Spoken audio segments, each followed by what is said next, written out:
Thank you. Yep. I think that I'm going to go ahead and get started. I have a long script to read, and we have a quorum. So good evening, Hopkinton. This is the April 15th, 2021 school committee meeting, and welcome. As a preliminary matter, this is Amanda Fargiano, chair of the school committee. Permit me to confirm that all members and persons anticipated on the agenda are present and can hear me. Members, when I call your name, please respond in the affirmative. Leah Rafferty is not yet back from executive session. Meg Tyler? Yep. Joe Markey? Again, not quite here from executive session. Nancy Kavanaugh? Yes. And I'm here, so that's a quorum. Staff, when I call your name, please respond in the affirmative. Carol Kavanaugh? Yes. Jen Parson? Yes. Susan Rothermick? Yes. And student council representatives, welcome. Very excited to have you. When I call your name, please just say that you're here as you're our only guest tonight. Sarah Bouvier? Yep. And Libby Barker-Huck? Yes. Welcome. Okay, this is the open meeting of the Hopkinton School Committee and is being conducted remotely consistent with Governor Baker's executive order of March 12, 2020, due to the current state of emergency in the Commonwealth due to the outbreak of the COVID-19 virus.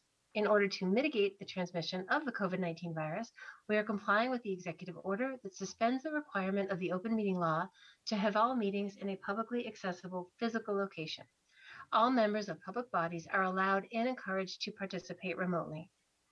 The executive order, which you can find posted with the agenda materials for this meeting, allows public bodies to meet entirely remotely as long as the public body makes provisions through adequate alternative means to ensure interested members of the public are provided reasonable access to the deliberations of the meeting. Ensuring public access does not ensure public participation unless such participation is required by law. This meeting will feature public comment as indicated when we posted the meeting. For this meeting, the school committee is convening via Zoom video conference as posted on the town's website, identifying how the public may join. Additionally, the meeting may also be broadcast by HCAM through one of its many channels or platforms. Please note that this meeting is being recorded and that some attendees are participating by video conference. Accordingly, please be aware that others may be able to see you and take care not to screen share your computer. Anything that you broadcast may be captured by the recording. All supporting materials have been provided to members of this body and are available on the town's website via the web meeting calendar, unless otherwise noted. The public is encouraged to follow along using the posted agenda. We are now turning to the first item on the agenda. Before we do so, permit me to cover some ground rules for effective and clear conduct of our business and to ensure accurate meeting minutes. I will introduce each speaker on the agenda. After they conclude their remarks, I will invite board members to provide any comment, questions, or motions. Please hold until your name is called. Further, please remember to mute your phone or computer when you are not speaking. Please remember to speak clearly and in a way that helps generate accurate minutes. For any response, please wait until I yield the floor to you and state your name before speaking. If members wish to engage in colloquy with other members, please do so through the chair, taking care to identify yourself. And for the public comment, I believe we have two comments that were submitted by 5 p.m. via email, which is how we instructed members of the community to submit public comment, and we will be reading those. Okay, with that, I will turn to the agenda and invite those who are willing and able to stand and join me in the Pledge of Allegiance. I pledge allegiance to the flag of the United States of America and to the republic for which it stands, one nation, under God, indivisible, with liberty and justice for all. Okay, and that brings us to recognitions. Dr. Kavanaugh, do we have any recognitions tonight or members of the committee? Okay. We're all still here and chugging along, and that's enough to recognize sometimes, so that's good. All right, public comment. Nancy, do you have public comments to share? Yes, I do. Just to make a note for the public, we cap these at 3 minutes. I think this week's are fairly short, but I do time them. Okay. So our first public comment is from Stacia Crozy, who writes, "Hello, I am writing as a parent of a student who has experienced in-school transmission. While I understand the concerns around the origins of the virus clusters or outbreaks in our schools that you indicate are a result of unsafe practices outside of school, as has been a constant narrative of both the Hopkinton Board of Health and Dr. Kavanaugh's statements to the public, I would like to respectfully ask you to consider the impacts this has on families and students who have followed safe practices but are still coming down with the virus. My student did everything right, followed the safe practices at all times, and our family has faithfully isolated from others this winter to ensure that our exposure outside of school and home was as limited as possible. Is not all members of our family are eligible yet for vaccination, including my student. Unfortunately, my student still picked up COVID at the end of March, even after following these measures. Put simply, my student caught COVID while limiting all other activities outside of school, and there are no other sources that have been identified where he could have caught it from. We found out that our student had COVID because after complaining about symptoms, we kept him home and had him tested, as any responsible parent would do. His test was positive. He was not identified as a close contact of anyone else prior to coming down with symptoms. Even though some members of our family are fully vaccinated, the entire family was tested repeatedly after he tested positive, all with negative results. There is nowhere else that he could have caught this. Each time the narrative is propagated that there is no in-school transmission and that all cases are a result of unsafe practices, you are stigmatizing students who do not have the virus, who do have the virus, especially those who followed as many safe practices as possible. Additionally, you are denying the existence of in-school transmission when in fact some students are being infected with this virus while only going to school and home. Please carefully consider your words in the future around this narrative. Thank you. And there is one additional public comment which is from Mark Hyman. He says, to the school committee, I understand that the town manager and select board, when calling for a special town meeting regarding the senior citizen tax exemption, sought to discourage other town boards and committees from adding additional articles to the warrant. Nonetheless, in light of the positive development this week from the MSBA regarding the SOI for Elmwood School, I urge the school committee to vote in favor of adding an article to the special town meeting warrant to seek the funds to quickly conduct a feasibility study in support of the project, which has been needed for many years. This is exactly the sort of exceptional circumstance that justifies consideration at a special town meeting, and the town should take advantage of the opportunity. Mark Hyman. Thank you. That's it. Committee members, were there any other comments that you received in email? Okay. All right. That brings us to the Student Council report. And tonight we have Libby and Sarah here from Student Council. Welcome. I don't know who wants to go first, but we're pleased to have you here. I'll go first. Hi, I'm Libby. I'm a sophomore at HHS, and I'm going to be talking a little about my experience last spring with online learning, and then also my transition to remote this month. So starting with last spring, leaving school was definitely difficult for a lot of us, being separated from our friends and less socialization. But for me, I had a little bit of a different experience. I had a lot of school-related stress before quarantine, and a bit of time off from school is very beneficial to de-stress and relax a little bit. From my perspective, school last spring was pretty easy and less stressful since grades were pass or fail. Learning definitely dropped off in some of my classes. I would say it depended on how interactive the teachers' Zooms were. So yeah, and then I switched to remote about a month ago, and I will say it's been a pretty bumpy transition. All of my teachers changed except for just one, and since it was in the middle of the semester, the units and the place in the curriculum didn't line up between my hybrid and remote teachers. So it required a lot of advocating for myself, sending emails, scheduling Zoom meetings to get caught up and clarifying which assignments I need to do. And something else that was disappointing was I had to drop my elective, so I have a free period for that now, but I did have to drop my human geography class, which was kind of disappointing because I did enjoy that class. The amount of actual learning on Zoom definitely depends on the effort of the teacher to interact with the students. and create conversation in the class and keep us talking rather than like lecturing and just talking at the students rather than talking to us. I'm live streaming into one in-person class for math, and it's surprisingly been a very good experience. My teacher, Mrs. Gavoni, has done a good job like immersing me into the in-person class and making the remote kids feel included.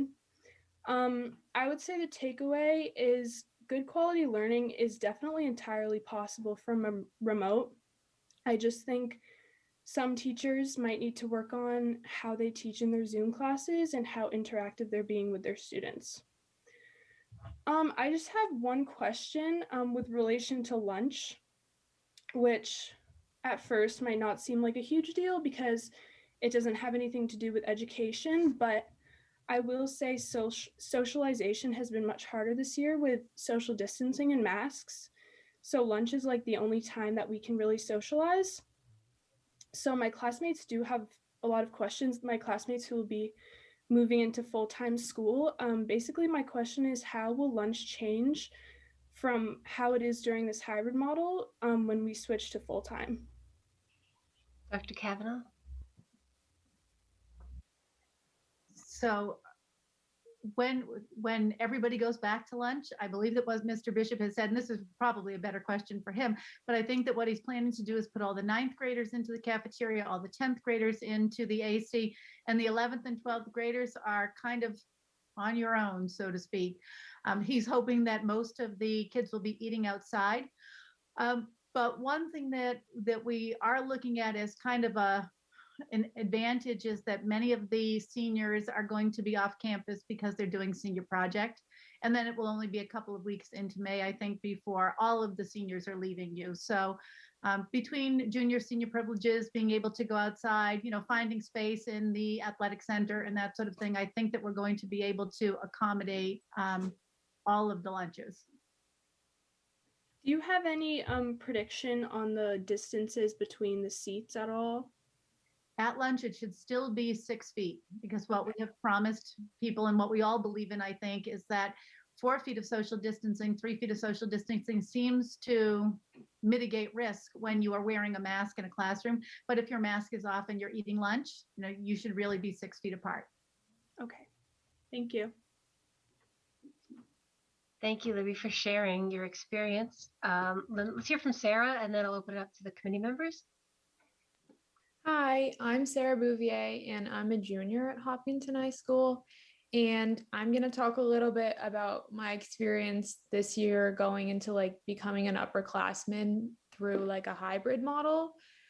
So it was very different than what you would expect. Obviously, when you become an upperclassman, you expect to have this really great experience, but going to a hybrid model and kind of being split up from a lot of friends that I had, or just being with my grade entirely, was pretty difficult. It felt kind of like my grade was torn apart. And I feel like a lot of grades felt the same way, where it was you lose the whole spirit within your class and everything because you're not together every day and you can't have class events, which was disappointing. The asynchronous days were definitely beneficial for me, and they gave me enough time to accomplish my work that I was given at home. But I know that a lot of my peers had the opposite, where they would be getting way too much work and their teachers wouldn't be considering that they do have a personal life and that they can't spend all of their time doing schoolwork. So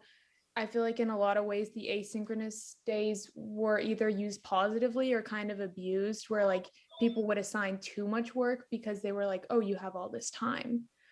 Another thing is, being a student who doesn't play sports, it did kind of feel like my junior year, I wasn't really able to take part in the things that I loved, which is clubs. I do run 2 clubs, and having to operate them over Zoom is really difficult. It's really hard to get people participated in. I made a lot of amazing friends through clubs, and it was really disappointing to see how people this year weren't really able to do that since you're meeting over Zoom. So hopefully once we go fully back, we will be able to meet in person for clubs, which is something I'm excited for. I do think that it's really great that the sports have been able to meet, but I am a little bit nervous only because it's kind of hard to control how often the sports teams are kind of operating social distancing and wearing masks and everything, which is definitely a concern for a lot of students. And I think in general, a lot of students are kind of nervous to go back fully. To originally begin the asynchronous day schedule, a lot of people weren't very excited and they were kind of nervous about how much they would learn going in every other day. But now people are kind of overwhelmed with having to suddenly switch back to going to school every day and having their classes suddenly double in size, because a lot of people began getting used to having smaller classes and having a closer relationship with their teacher, and kind of adding more people to the class will maybe throw off like kind of the vibe within the class. So there are a lot of concerns that I do have for when we go fully back, but I think that a lot of people are trying to stay optimistic and look forward to ending the year on a positive way. And I do think that it's important to find ways to incorporate the remote students into the high school experience, because like Libby's taking school at home, she should obviously still be connecting with her classmates and everything, which I think is really important. And the main question that I had was, what is a way that we can find to stay or keep the high schoolers informed with the changes that are going to be made when we're going fully back? I feel like a lot of teachers are getting kind of informed on what changes are going to be made, but a lot of high schoolers feel out of the loop. So what are ways that we can keep them informed without having to watch like hour-and-a-half long school committee meetings? Oh, come on now, we're fun. No, I'm just kidding. So it's really interesting to hear from both of you and your different experiences.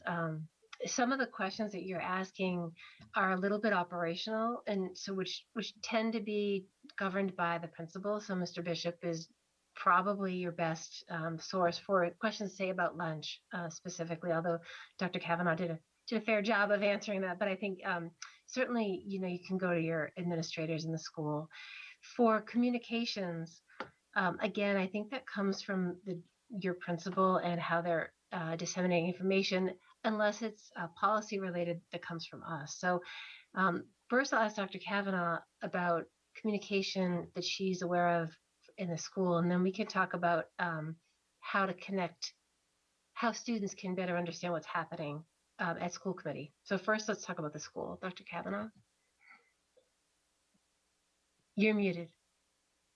I will echo what you just said, Mrs. Fargiano. I really do believe that getting this information firsthand from Mr. Bishop, Mrs. Tice, and Mr. Pominville, that's really the way to go.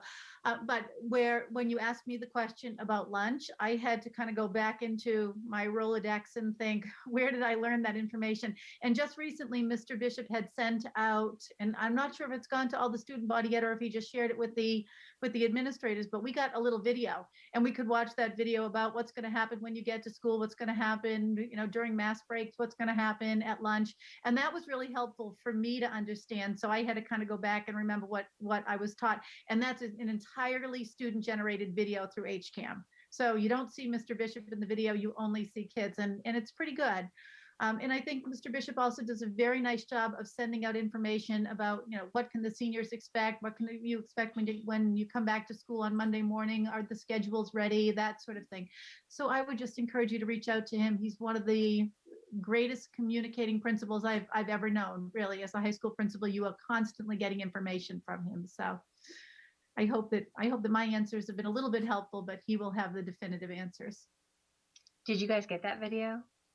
Has that gone public yet? Yeah, I think we did. So for school committee, I'll just comment here on our communication and then open up to the members. So on our website, you obviously can see the agendas for our meetings, but we also now, the day after our meetings, we post out all the actions that are taken. So we often chat about lots of stuff, but if we've actually decided something, we vote on it. And then that it's usually a very short, quick document with, 1 to N, however many votes we've actually taken is summarized in a motions taken or actions taken document. It goes out via email the day after the meeting, but then we also post it on our website in the same line with, I think, where the minutes are and the agendas. But if that's something, we may, if there's any trouble for students accessing the agendas or the minutes or the actions taken, which is like the Cliff Notes version. So I'd say if you're in a rush for time, you just want to see actions taken, let us know, and you can send us an email if you have suggestions of better ways to communicate what we are doing sort of at the 50,000 foot sort of policy level at the school committee. So you can always send us an email to HPS school committee. Right now. Yes. Well, yes, at hopkinton.k12.ma.us. So, members, what questions do you have for our guests tonight? Joe? Yeah, sure. Thank you so much for preparing your well thought comments. I'm really impressed. I learned a lot. I can tell you're both serious students and doing your best to keep your education going despite the challenging circumstances. So, keep that up. And I really appreciate the direct feedback and the tough questions. So that's important. Thank you for being here. That's all I have to say. Leah? Yeah, I wanted to say that I appreciate hearing diverse perspectives. So over the past several meetings, we've had lots of students with lots of diverse perspectives. And I appreciate hearing from someone who has gone fully remote and what she's feeling about that, and hearing about the worries about the hybrid to full time. I think these are all hugely valid concerns, things that we've wrestled with a ton and gone back and forth on. And I think it shows how insightful the two of you are, that you're coming and you're giving us these same concerns that we as adults have, right? So thank you very much. They're things that I will definitely ponder.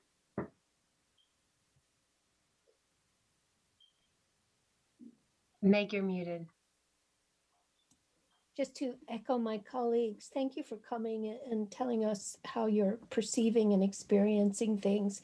It's been a really difficult year, and I think it's good for us to hear that and to talk about that sometimes, because it's just not business as usual. I think, my students, I live stream and I teach in person, and I know it's so hard for them. It's also hard, especially the lack of social contact and consistency.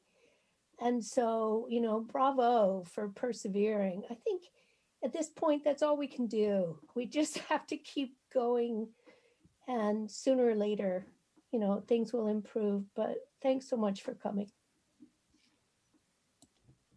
I do quickly have one more thing to add, if that's all right. Sure.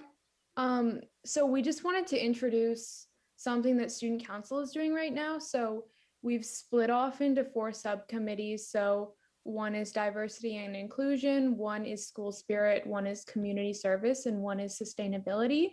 And all 4 groups have set goals for the month of April, or just kind of things that they want to achieve. And I believe it's on May 6th that all the student council officers will be on the school committee meeting, and they'll kind of be presenting what each subcommittee has accomplished. So we just wanted to fill you in on that, to expect that coming up. That's excellent. Sounds like excellent work. I love those subcommittees, and we will look forward to you on May 6th. Nancy, were you about to comment?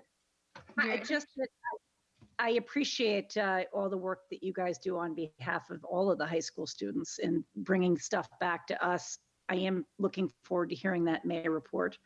And I also hope that you guys are able to recharge a little bit over April break and get ready for kind of the final push through the rest of this year, and hoping for a more normal next year for both of you and for all of our kids.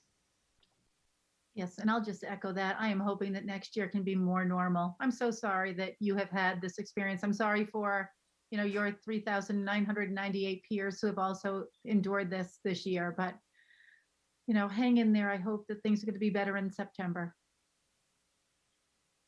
Yeah, I'll just echo what everyone else has said, but also say I'm really proud of you guys for coming out and talking to us and sharing, what's happened with you. And for someone who's trying to lead a club, when you're trying to do things remotely on Zoom, it's hard. We face this at work. We face this in school committee.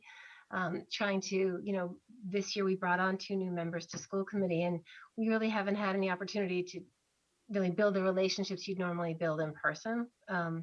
And so, I can only imagine, and I'm also living how hard that is. So I'm psyched that you're persevering, and I'm sure it takes a lot of creativity to convince people to hop on another Zoom and do some work. But, like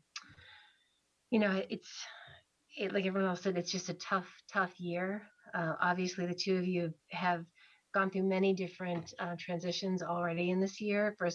You first get kicked out of school in March, like a year ago, and then we went hybrid when we came back, and now you may be remote, or now you're going fully in person. Every transition is scary and difficult. And I will say that regarding the 26th of April, to Libby, to your question, we are committed to maintaining 6 feet of distance for people who are unmasked. That's what we've put in our agreement.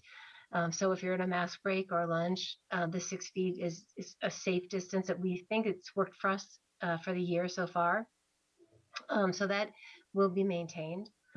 And for things like pool testing, neither of you mentioned that, but we will be rolling out testing beginning at the week after vacation to help make sure that we are catching any asymptomatic cases in the school. So symptomatic cases, clearly people are staying home already, but hopefully that will help make students feel more comfortable. We're also continuing all the other safety protocols, the disinfection, the ventilation, et cetera. So we are really committed to having it be a safe, risk mitigated environment for you guys. And I know Mr. Bishop is working really hard to manage transitions between classes and so forth, to kind of de-densify the hallways as much as possible.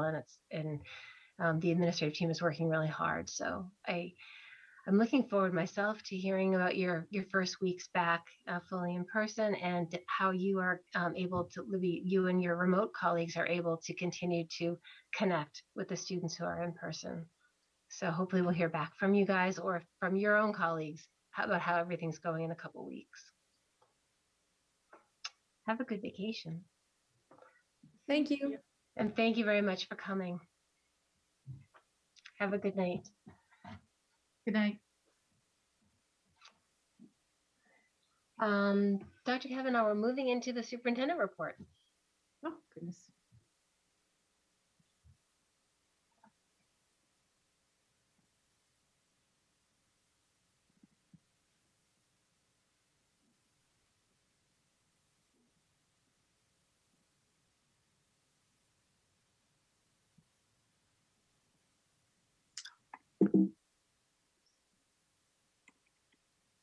Not sure how I ended up at the end of this, so I apologize. Okay, there we go. I'm sorry. Superintendent's report for April, it's the 15th, isn't it? 15th, 2021. I will make that change. The COVID-19 update. We'll talk a little bit about the transmission of the virus and pooled testing. It's just so a COVID-19 update as of Thursday, April 15th. We have the date correct there.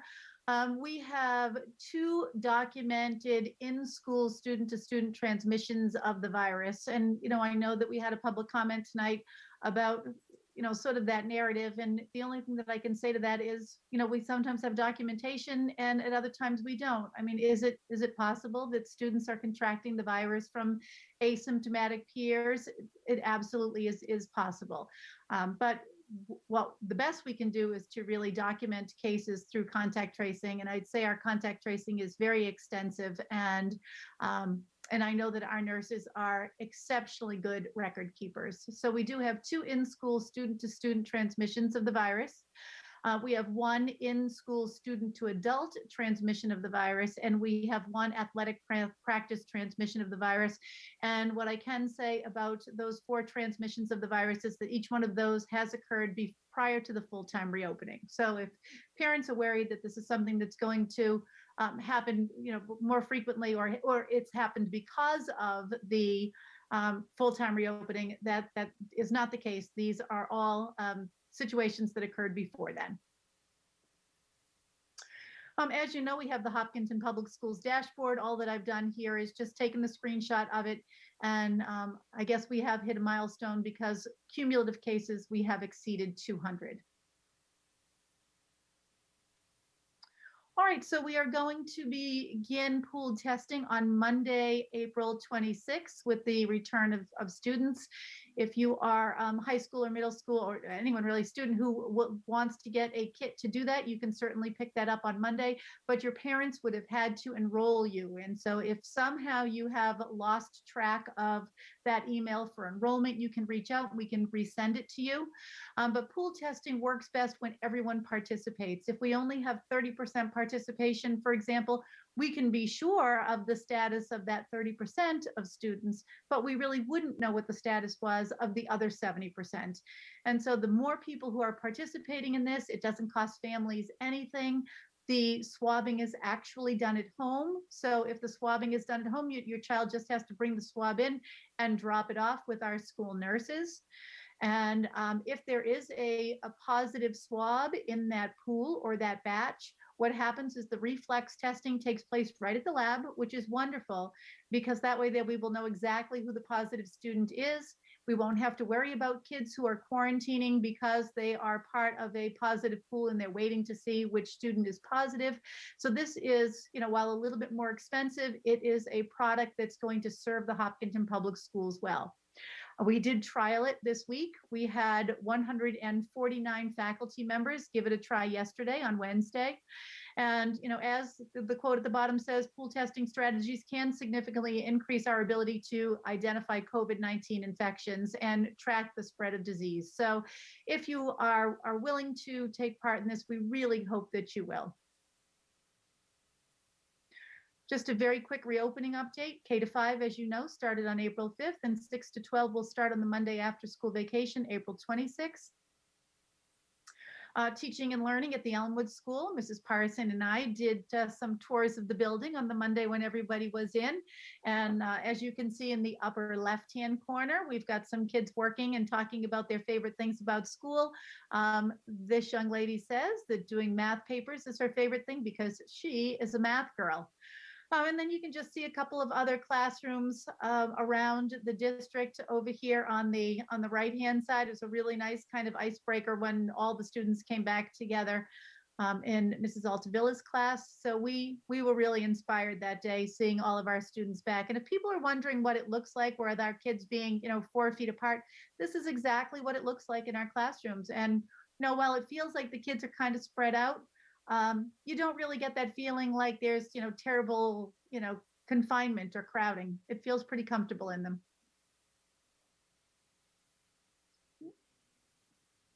Down there. Hopkinton High School and Middle School, the 26th is almost there.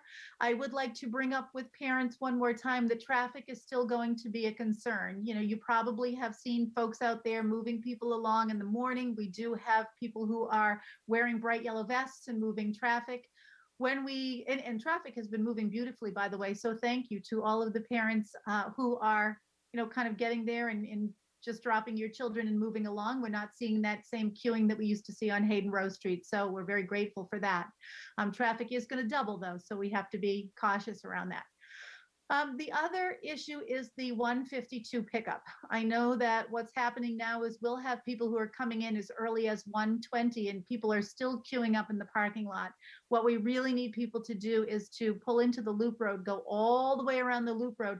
And when you come back around and you're behind the bus parking lot, there are ironically some signs there that say no parking, but the answer should be yes parking. Please put your car right there. Just start to queue up and you'll go all the way back down toward the turf field. But kids will come out walking down the gravel path and they should be able to find their parents' cars. And this will absolutely get the traffic off of Hayden Row Street. So we're really asking for people to comply with that request. Spring sports are also going to begin on Monday, April 26th, and student schedules, classrooms, and teachers are going to be ready. If you went into the buildings today and you looked around, you'd think, oh, we're not ready, but we're not because we left that buffer of the week off to be able to really move all of that furniture and get things going. So, and kudos to our custodians in advance because they will be working nonstop over the break.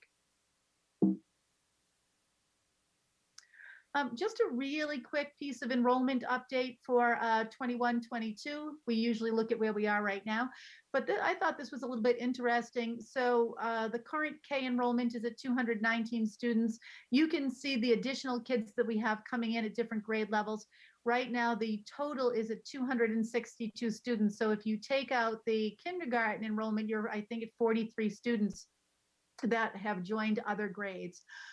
We have 328 seniors who are graduating from Hopkinton High School, so our incoming students do not exceed our outgoing students at this point in time. But we do need to remember that it's very early, and we will probably be seeing many, many more numbers here in the kindergarten enrollment.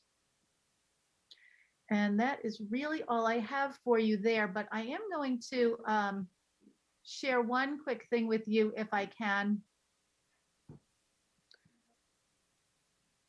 You will remember that last time I had done a presentation about social emotional learning, and at the Elmwood School, Mrs. Carver holds a MOTE, which is a meeting of the Eagles.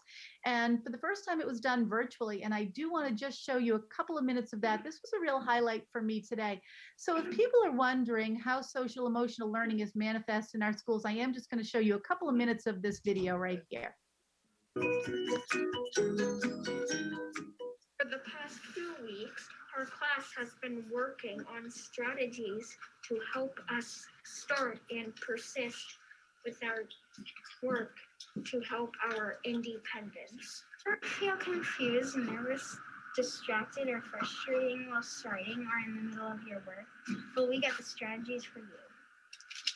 If you are confused when you're starting your work, try reading the directions. If that doesn't work, you can do the ones you know first. If you are feeling distracted when starting your work, you could read the room to see what your classmates are doing. If you're feeling nervous when starting your work, you could ask a teacher or classmate or set a goal for yourself. What happens if you start your work and then you start to feel confused, distracted, or frustrated? We have even more strategies you can use. If you are feeling frustrated in the middle of the work, you could use positive self-talk or skip the hard problems and complete the easy ones first. I can't figure this big one out. Maybe I'll start with this one instead. If you are feeling bored. All right, so I will stop the share there, but I really just thought that meeting of the Eagles was priceless. And we continue to say that we're teaching kids strategies to figure it out when they don't know the answer, cope when they're feeling a little bit anxious, look around and read the room. And all of these skills are truly being taught as part of the everyday curriculum. So thank you to Emily Traskis and her kiddos at the Elmwood School. Thank you, Dr. Kavanagh. Any questions or comments? My only question, sorry. Go ahead. I was just going to say I really needed that smile today. So that was awesome. Thank you. Yeah, when I saw it, I couldn't resist. Dr. Kavanagh, if a family has misplaced that email on pool testing, is there anywhere on the website where we've put the link to that enrollment form? Oh, I will check on that for you tomorrow. My guess is yes, we have done that. I'm pretty sure we have, but I do want to make sure that it is in that section of the website where everything related to COVID resides. Nancy? It's also, I know because there are some people, perhaps me included, who have difficulty remembering their password for the computer version of PowerSchool. It is on the app that many people use for PowerSchool at the bottom. So if you just scroll down, you should be able to access it without going back through the email. Thank you. And just one more question. If you don't start on the 26th and you say, whoa, now it's like the 30th, can you start late? You absolutely can. If someone can join anytime, right? As long as the student's consent form is filled out, that student can come and pick up the swab any week at any time. Absolutely. Yep. Excellent. Thank you. Okay. Moving on to the chair report. Dr. Kavanagh, would you mind pulling up my slides? I've got them. Please.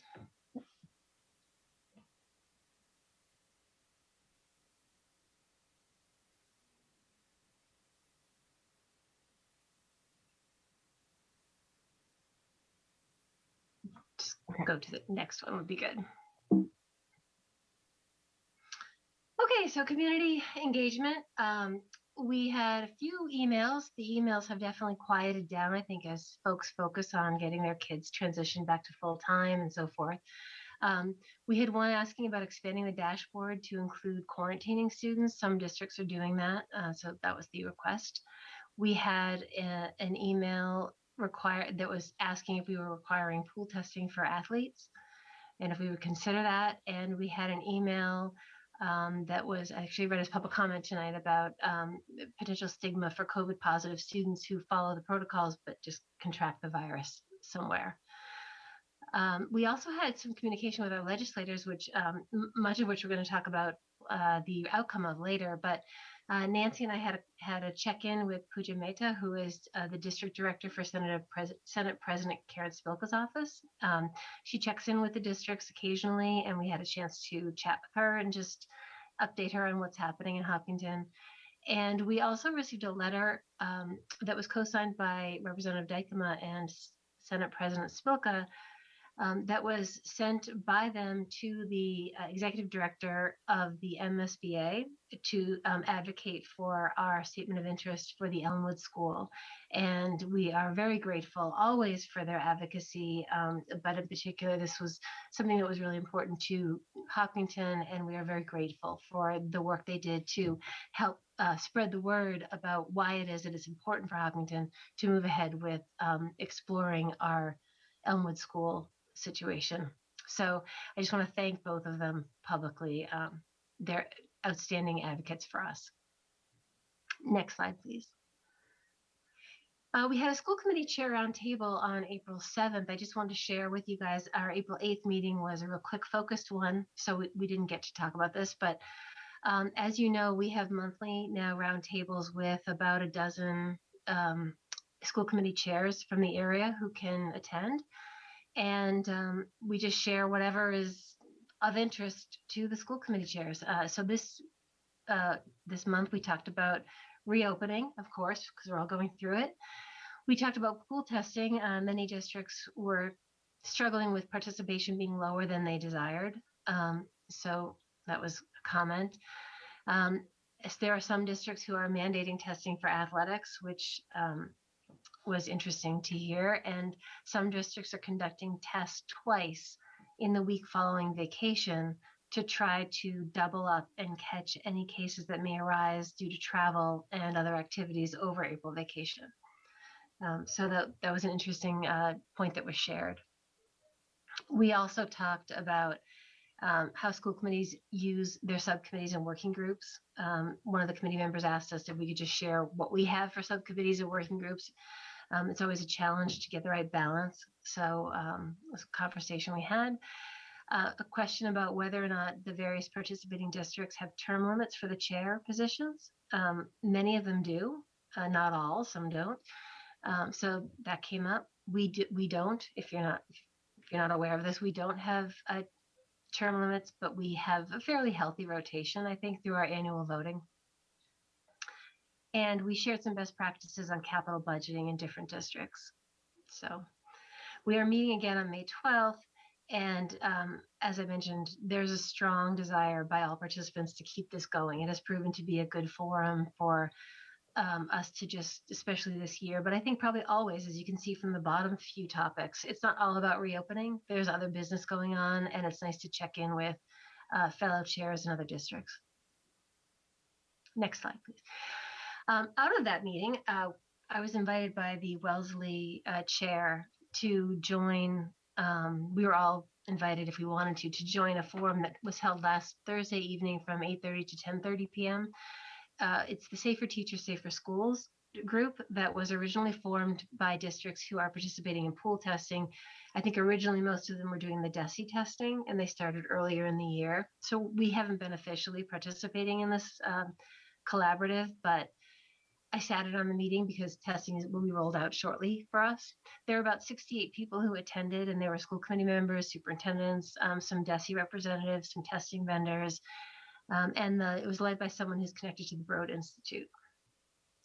So the key takeaways for me from this conversation, just to share with you guys, There was a big discussion and focus of the meeting on why families aren't participating when pool testing is available. And so it kind of goes along with what I'd heard at the school committee chair roundtable too, about districts struggling with that. So I do hope that Hopkinton families will sign up and participate, because that does make the testing more meaningful and effective. So there was a discussion about what DESE will be doing as their next step. And one thing that they're committed to do is collect data on the hours per week of effort required to run the testing and the operational costs.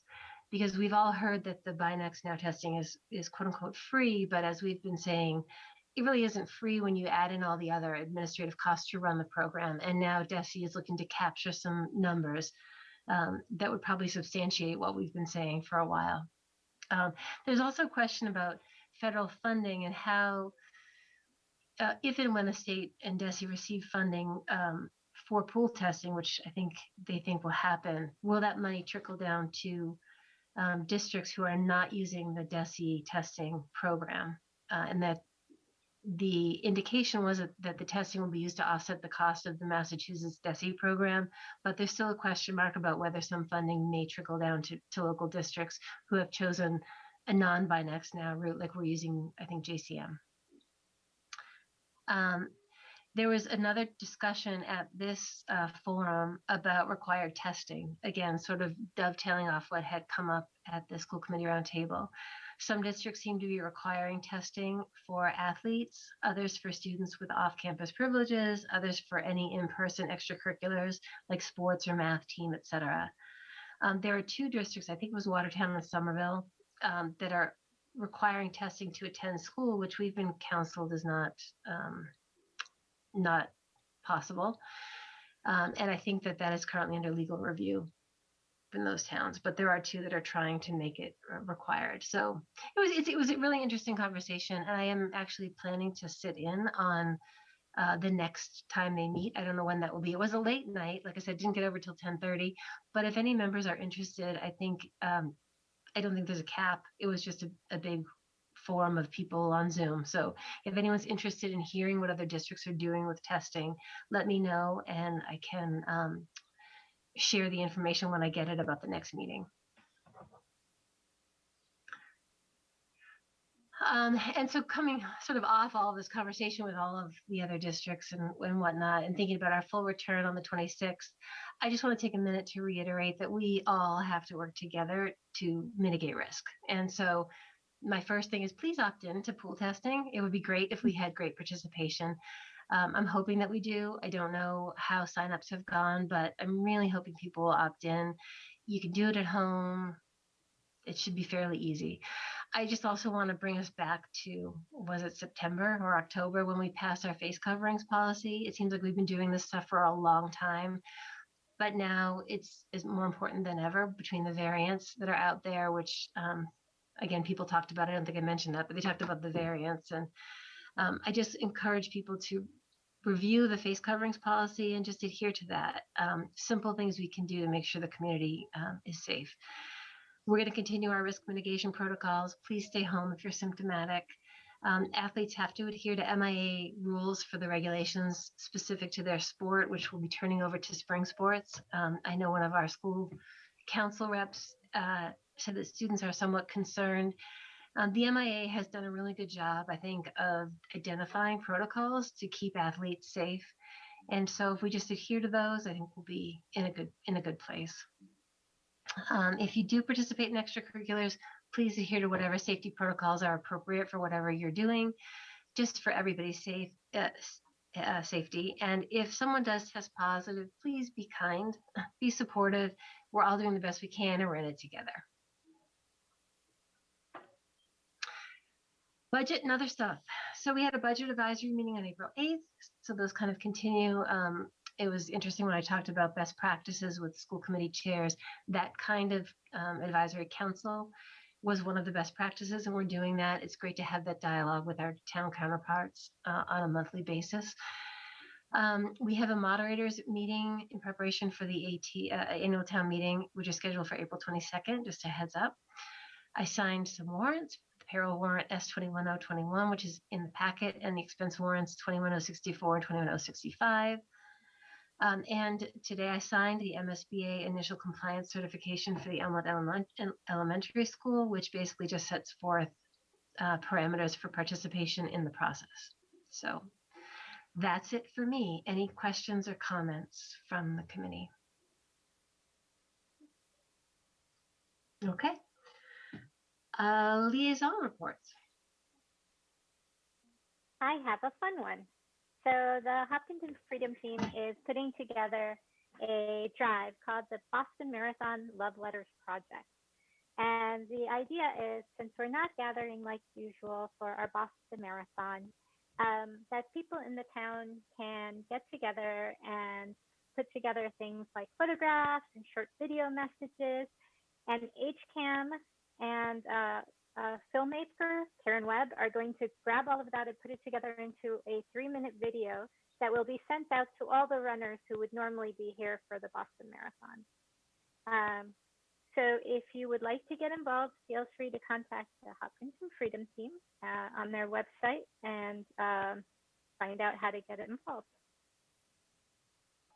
Great, thank you.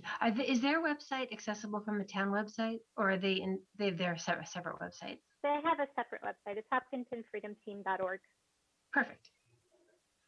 Anyone else?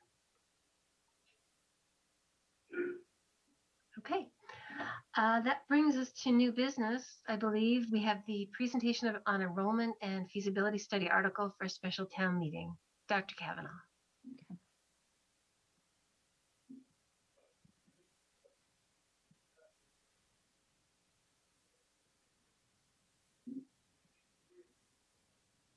While Dr. Kavanaugh is pulling up her slides, I'll just say we've allotted 30 minutes to this topic, but in the event that we run over, we're going to move the school committee summer workshop training topic to our next April meeting. That can wait.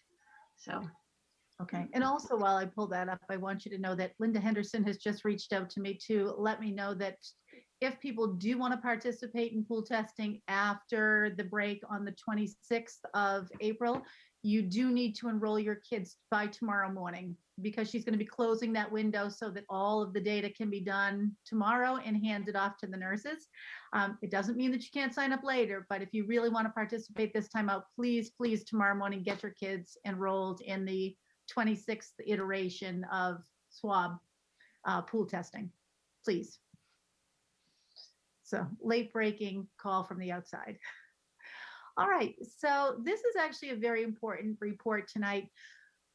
What you're going to learn tonight is an awful lot about enrollment projections in the Hopkinton Public Schools, and you're going to learn a lot about the Elmwood School Statement of Interest that has been invited into eligibility from the MSBA. So in terms of enrollment, one thing that I need to say about the Hopkinton Public Schools is we really need to start being prepared to address enrollment growth, period. What we have been doing historically really is kind of playing catch up. And I wonder if, that playing catch up doesn't come from a variety of sources, right? I mean, I think that we've always tried to be very cautious with our enrollment projections and our budgeting and those kinds of things. Even this year, when we have established the school budget for FY22, what we said was we were going to, budget very conservatively. And if more students showed up, we'd have to think of some way to have a safety net. I feel like Hopkinton has done a lot of that safety net sort of thing over time. Another thing that has sort of happened here is that you can see the NESDEC projections, and this is a graph that was put together by the Hopkinton Growth Study Committee. So I'm grateful to them for this graph. But if you look at this bottom kind of forest green colored line, this is where the NESDEC projection said we would be if we looked at their 2015 projection. They would have kept us way down here. And if we looked at their 2016 projection, they would have kept us right here somewhere around, I don't know, maybe 3,700 kids. What has happened more recently, in 2018, NESDEC came in and said, okay, we've been using this sort of cohort survival model to do your projections. We're going to try to do something more for you. And then you got this blue line that goes up here closer to that 4,500 student mark. And that's in the year 25-26. we hired DRA's demographer to take a look at these numbers as well. And when he did, you can see the yellow line that carries out here. So when you get to this point, we're probably at, I'm sorry, it's really more like 4,300, 4,400, because I have to remember that this is divided into thirds. But this is where we are today. We are far away from where any of those early NESDEC reports said that we might be. So it's a problem in the Hopkinton Public Schools that we're always playing catch up. And what that sort of leads to is hiring staff in the middle of the year, modular classrooms, those kinds of things. So I'm really encouraging the community to kind of stay with us in this process of really examining growth and trying to be proactive as opposed to reactive.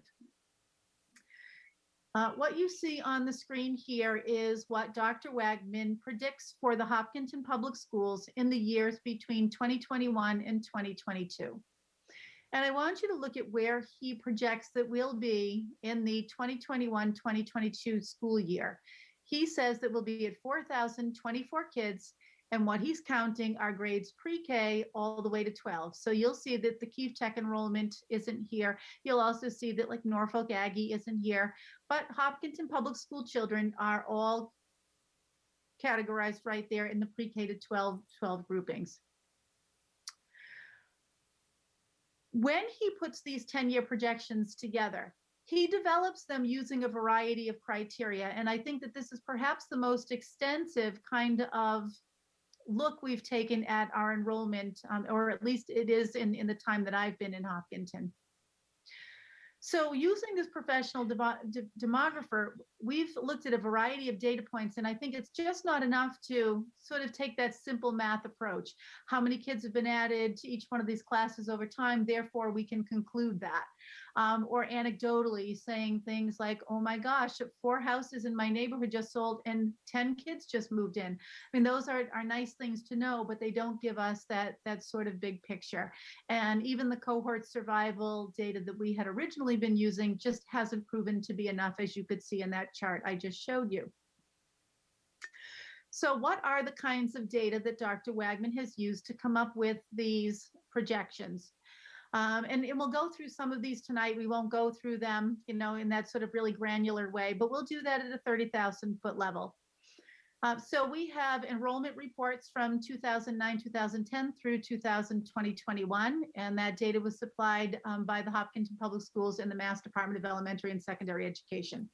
We have birth rate data that was supplied by the Mass Department of Public Health in the Registry of Vital Statistics from 2010 to October of 2020. We have the number of housing permits annually from 2010 to 2020 supplied by the Hopkinton Building Department. New and proposed housing developments supplied by John Gelchik, our principal planner in Hopkinton. Current information on the Hopkinton real estate market and consideration of impacts of the pandemic. As you know, we had Dr. Wagman do a study such as this in December of 19, I believe, and then we brought him back again last year just to think about how the pandemic might influence the original projections. So I'll quickly go through some of this birth rate data from January 2010 to December of 2019. A total of 1,400 children were born to Hopkinton residents. So that gets us to about 140 births per year. And obviously that fluctuates. So the high year was at 177 and the lowest year was at 119 births. When we take a look at that, and we can then just come up with an average of the previous 10 years, but we need to think about the completion and the occupancy of, the large legacy project, as well as some of the new housing that's going in. So therefore, we would expect the birth rate to continue to expand over the next several years, but at a much slower rate. So what does that look like? If we take the birth rate data, you can see in this period right here, 2016, 2017, 2019, there were some big jumps of 27 more births in the year before, 18 more births in the year before, 15 more births in the year before, with jumps of 20%, 11%, and 10%. Now, granted, there is a year where things fall back a little bit here, but for the most part, we are increasing in terms of birth rate data. What his projection says is that over time, this will slow, but it will still continue to increase, but in very, very small increments. If we take a look at Hopkinton's population data, 2010 to 2019, Hopkinton went from about 1,500 people to about 18,500, an increase of about 3,500 residents, which is an increase of about 23.3%. That's pretty substantial in terms of, contrast to what's going on nationwide. And what it speaks to, I think, is Hopkinton's desirability. And that desirability, we need to remember, isn't going away. People are very eager to buy a home in Hopkinton, and we are starting to see that people will take a small house and add to it. We'll be looking at some of the real estate data in just a moment, and you'll see just how little time houses will last on the market. But it's an attractive suburban community. There's wonderful commuting distance between major urban centers, strong public school system, as well as other municipal services. And so I think that we can continue to plan on growing. If we look at this paragraph in the lower left, the United States Census Bureau shows that 5.3% of Hopkinton residents are under 5 years of age. This is a group of kids that we really don't know much about. We don't know truly how many kids are living in Hopkinton under 5 years of age, because people don't always sort of faithfully fill out the census data. So, maybe 5.3%, maybe larger. But what we also know from Census Bureau data is that 26.9 or 27% of Hopkinton's population is under 18 years of age. That really speaks to people's desire to come to Hopkinton, have their kids attend the schools, and then they may not necessarily stay here. That's just a very quick look at the growth in population. Obviously, the year 2017 is anomalous here. And, we did have many people moving into the Legacy Farms development at that point in time. Otherwise, some of these numbers look like they're pretty much, staying kind of 260, 383, 374, 267. They're all kind of in that a similar ballpark, so to speak. If we just take a look at some of the bigger numbers, in 2015, Hopkinton had 16,512 people living in the community, and in 2019, 18,470. Big growth. And so now let's talk a little bit about the real estate market. And this is a big piece, I think, of planning for projected enrollment. I mean, we can't deny that Hopkinton has one of the hottest real estate markets in the state. So typically in periods of economic upheaval, people don't buy houses. Right now, and this, in the pandemic, people aren't really putting their houses on the market, so there's very low inventory. And what that means then is that, house prices, go up because the demand is so great for them. These numbers on the right-hand side of this screen come from December. And in December, according to Realtor.com, the median home price in Hopkinton at that time was $674,000. And according to Tim O'Leary, the town CFO, the mean home price in Hopkinton was $632,000. It's clear that people are willing to spend an awful lot of money to live in this community. And according to local realtors, there's a 14-day home inventory, which means that, again, there are way more buyers than there are sellers. A house goes on the market, it sells instantly. Now, and typically the people who are buying those houses that are sort of selling instantly, if they are 3 and 4 bedroom homes, you're very likely to have students moving into those homes. Why is there so little inventory? And I won't spend a lot of time here, but Niche has ranked the Hopkinton Public Schools first in the state. U.S. News and World Report said Hopkinton High School is third in the state, and it comes after an exam school and a charter school. So we really have the best high school, public high school, across the state of Massachusetts, according to U.S. News and World Report. Easy to commute. There's a commuter rail line in neighboring communities. Hopkinton truly has a very lovely suburban, if not agrarian, feel. The services, public health, public works, fire, police, youth and family services, senior care, library, you name it, amazing services. And you have access to Route 495 and the Mass Pike. We may have empty nesters out there who may not be putting their houses on the market right now. And I'll show you in a few slides why we believe that that is true. But some of the sort of behavioral reasons for that are that they have college-age students. And if college-age students aren't living on college campuses because of the pandemic, those kids might be at home and learning remotely via Zoom. So parents need to leave space in those, nice big houses where they are currently empty nesters or thought they might be, for their college-age kids to return home and learn from home. Spare bedrooms have become home offices for people who aren't going physically into work. Spare bedrooms in some cases are becoming gyms. So people who are in empty nesters who might buy a condo or who might downsize to a smaller house on a smaller plot of land or leave Hopkinton where the tax rate is a little bit higher, they're not doing that. And they're not doing that because this doesn't feel like the time to make it happen. An article recently in the Globe said the real estate market, it's just frozen. So while it's frozen in Hopkinton, that's similar to what's happening all over the state of Massachusetts. So here's just a little bit of interesting data that we asked Linda Henderson to help us out with. We are wondering how frequently people with children in our school district put their house on the market and then have other families move into those homes with children, also moving into our schools. So what we found was that since 2017, so the 2017-18 school year, that's only happened at 45 addresses. What that tells us is there's not a lot of people with children who are moving out of Hopkinton. So and in those 45 addresses, 20 of them had no change in the number of students. So if, for example, a family moved away and they had 2 kids living in the household, the family who moved in had 2 kids living in the household. 16 of those households had an increase of 1 kid. 1 of them had an increase by 2. 6 of those households had a decrease of 1. 1 household had a decrease of 2. 1 household had a decrease of 3. So students coming in were at 17, students leaving were at 8.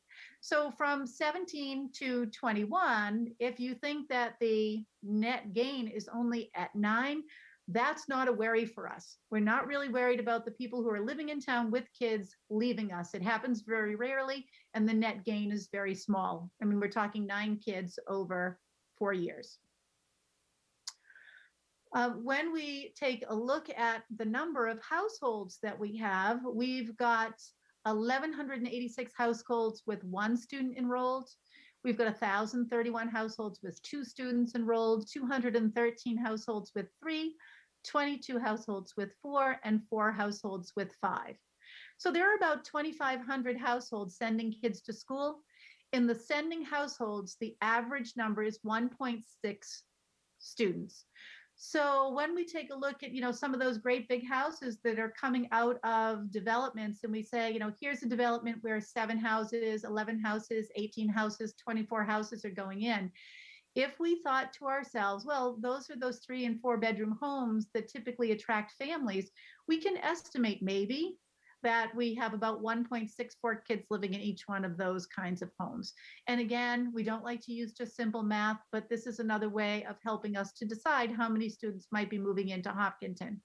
What we know is that right now we're giving out about 30 to 40, I think, building permits each year. So that number, the building permit number since the development of Legacy Farms has come significantly down. So we can take a look historically at building in town and then think about why it's important to think about those empty nesters. This graphic was shared by Hopkinton's Growth Study Committee. And if we believe in the empty nester theory, we can take a look here at 1993, 1994, 1995. These are high building years. There were a lot of single family homes being built and a few condominiums being built. Likewise, 98, 99, and 2000, again, some high single family home building years. If we calculate from 2000 out and we say, well, maybe families stay about 25 years, they buy the house, they put their kids through the Hopkinton Public Schools for, the 18 years of a typical kid's, graduation age, and you had 3 or 4 kids, you might stay for 18 years, 20 years, 22 years, and then move on. So what that says to us is that if we're calculating out from these places, when this pandemic passes, theoretically, we could be in a place of very high turnover for some of these empty nesters who bought in these early and middle 90s and late 90s. And then we also have to think about open land, places where people could potentially build. This map was shared also by the Growth Study Committee. you can see these yellow highlighted spaces. These are parcels of land that are either privately or institutionally owned. So when we say institutionally owned, we mean like the laborers camp, or the YMCA owns a big parcel.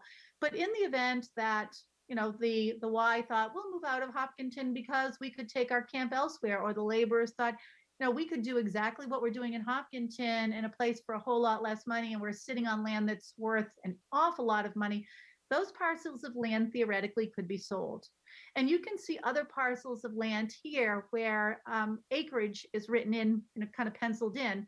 And you can see that it says, 29 acres, 40 acres, 22 acres, 19 acres, 31 acres. And I really don't know what that land looks like. I don't know if there's wetlands or ledge or solar farms. I really don't know what's on those spaces. But these are the kinds of things that I think we need to, as a community, be investigating for sure, because they're places where we could find homes down the road. And if we believe that those are the kinds of homes that would invite in 1.6 kids on average, that could be a big game changer for our public schools. And we have to plan for this kind of growth. So let's take just a quick look at enrollment projections again. I had asked you, this is the enrollment as it has changed over the last 10 years. You can see that in 2009, we're at 3,453. And truthfully, it stayed pretty flat for a very long time. And then all of a sudden, things started to grow. And we got to 3,875 during one of the Sims reports, where this number would have been taken in the 2019-2020 school year. And I had asked you on that first slide to try to remember this number 4,024, and you'll remember that it only involves K to 12.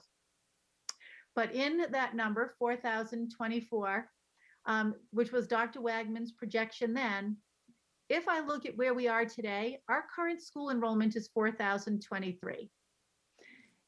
Let's remember, if we go back to that previous slide, that's for the 21-22 school year. This is where we are right now, but I want to be fair and say that in this number, you have out of district placements, and you have Norfolk Aggie, and you have Keefe Tech. So you might be able to take 50 to 60 kids out of this number, but we are very close right now to where Dr. Wagman would predict we would be perhaps mid to end of next year. And let's remember, we're in a pandemic. We had kids who left us to go to private schools, to do homeschooling.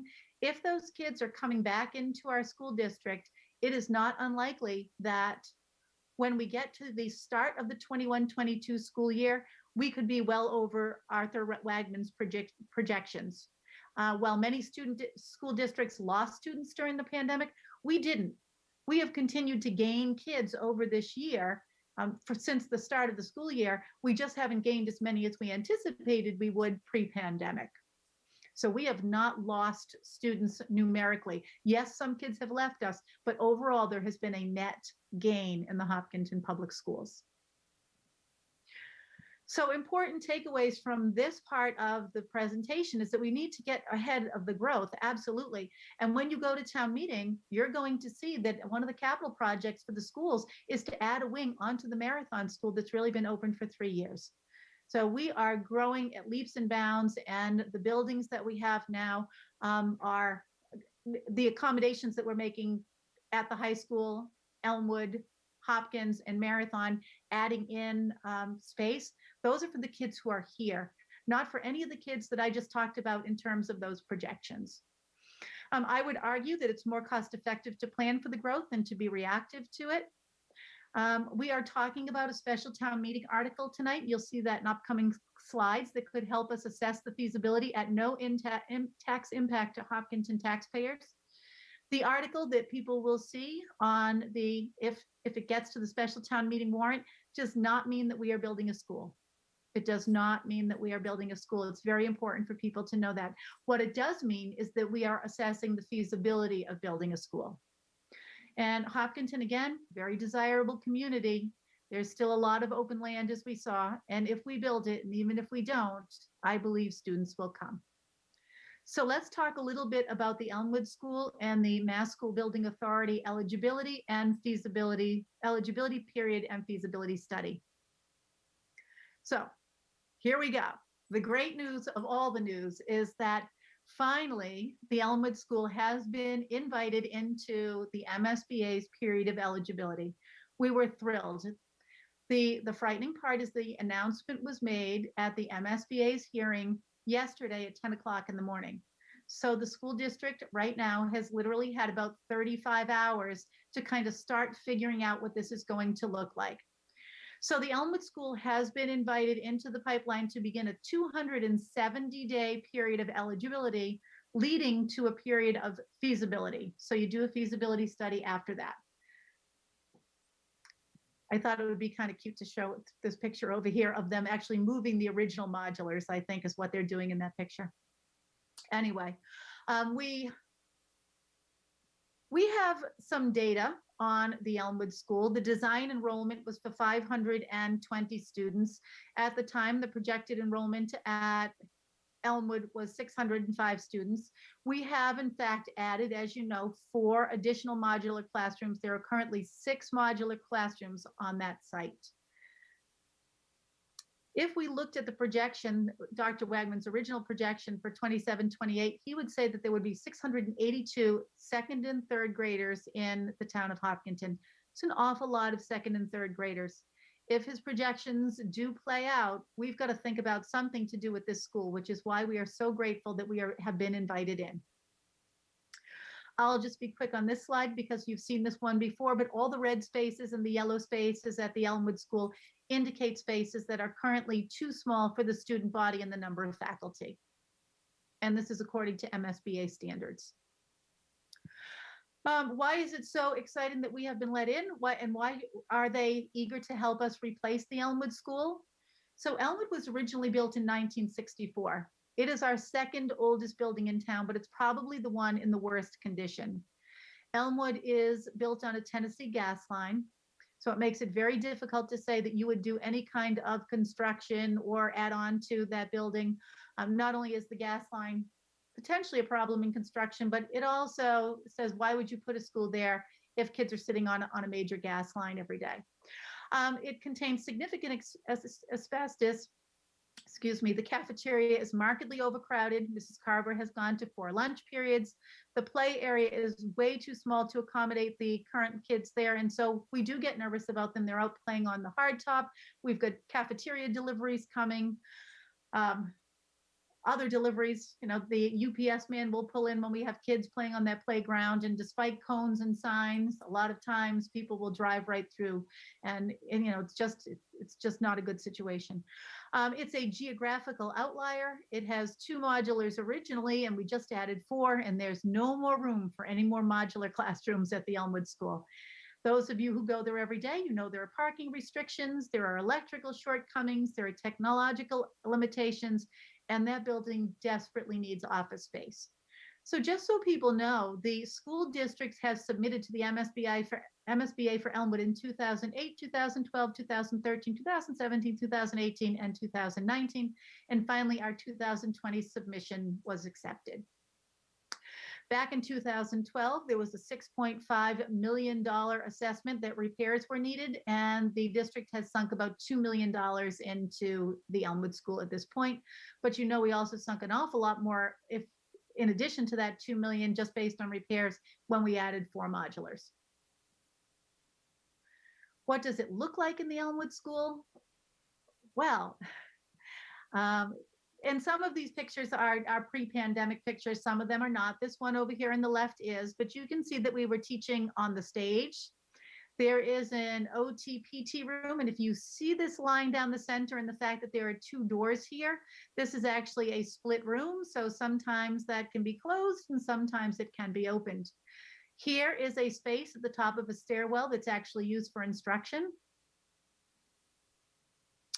We are currently building classrooms inside classrooms.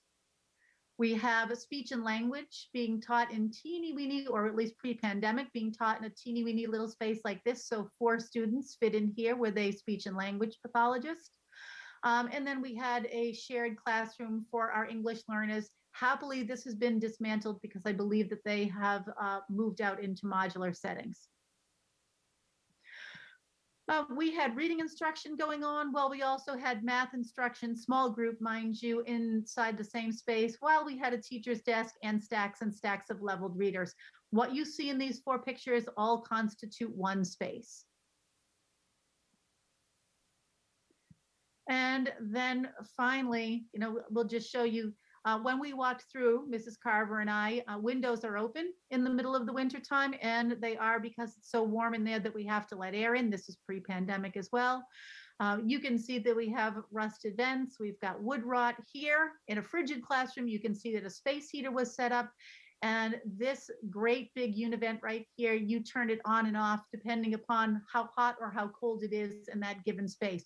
You can see that you can turn this on for heat, and in the same space, we have an air conditioner. The heating, I'll just say we'll call it inconsistent at best. So what does it mean to be invited into eligibility? The eligibility period, as I've said, lasts for 270 days. So that will take us through to January. What that means for Hopkinton is that between May 8th town meeting and January, after 270 days elapse, there is not another scheduled town meeting. So there's a particular urgency.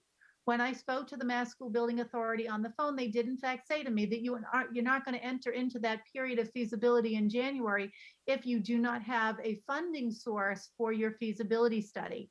And a feasibility study in the town of Hopkinton would cost us about $1 million. So there's sort of this mad rush right now to get just the feasibility study onto the special town meeting warrant. And we have a proposal to do that at no tax impact. So what does the eligibility period look like? We have a certification that we understand the grant program rules. And as Mrs. Fargiano said, she has come in and signed the initial compliance form. Mr. Ted Stone came in shortly after Mrs. Fargiano. So both chairs of the select board and the school committee have done their signing. We will be forming an Elmwood school building committee to oversee this process, and the school building committee, it's quite a commitment, and that building committee will stay intact for literally years, like 5 years, maybe more. We will be completing an educational profile questionnaire to further inform the MSBA's understanding of the district's current and proposed educational facilities, teaching methodology, grade configurations, and program offerings. This is an enormously important piece for us because in Hopkinton, because of the 2-year leaps that we have between schools and the rapidly growing enrollment, we really have to think about how a new school would fit into sort of the fabric of all of our schools that follow after Marathon. Marathon was clearly built as an early child learning center. It's probably not going to ever change from being an early child learning center. We have to do a summary of the district's existing maintenance practices, which in Hopkinton are exceptional. I mean, for a building built in 1964, Elmwood actually does remain in pretty decent shape. We have to do a certification of design enrollment for the proposed project agreed upon with the MSBA, confirmation of community authorization and funding to proceed, and then execution of the Mass School Building Standard Feasibility Study Agreement, which establishes a process for the district to be reimbursed for eligible expenses. So moving from this eligibility period, it takes us through to a feasibility study. Now, this is really important for the community to understand. When you're invited into eligibility, it does not mean that you are going to subsequently be invited into feasibility. One does not guarantee the other. We have an awful lot of work to do in eligibility, and we still have some more convincing of the Mass School Building Authority that this is an absolute need for the town of Hopkinton. What we do need to have in place, however, is the money to go forward with a feasibility study in January, should we make it that far. So what I am asking the school committee tonight, and I know that this has been a very lengthy presentation, but I think that it's a really important presentation for the committee and for the community to understand. I am asking the school committee this evening to vote to add an article to the special town meeting warrant to secure a sum of money to conduct that feasibility study starting in January.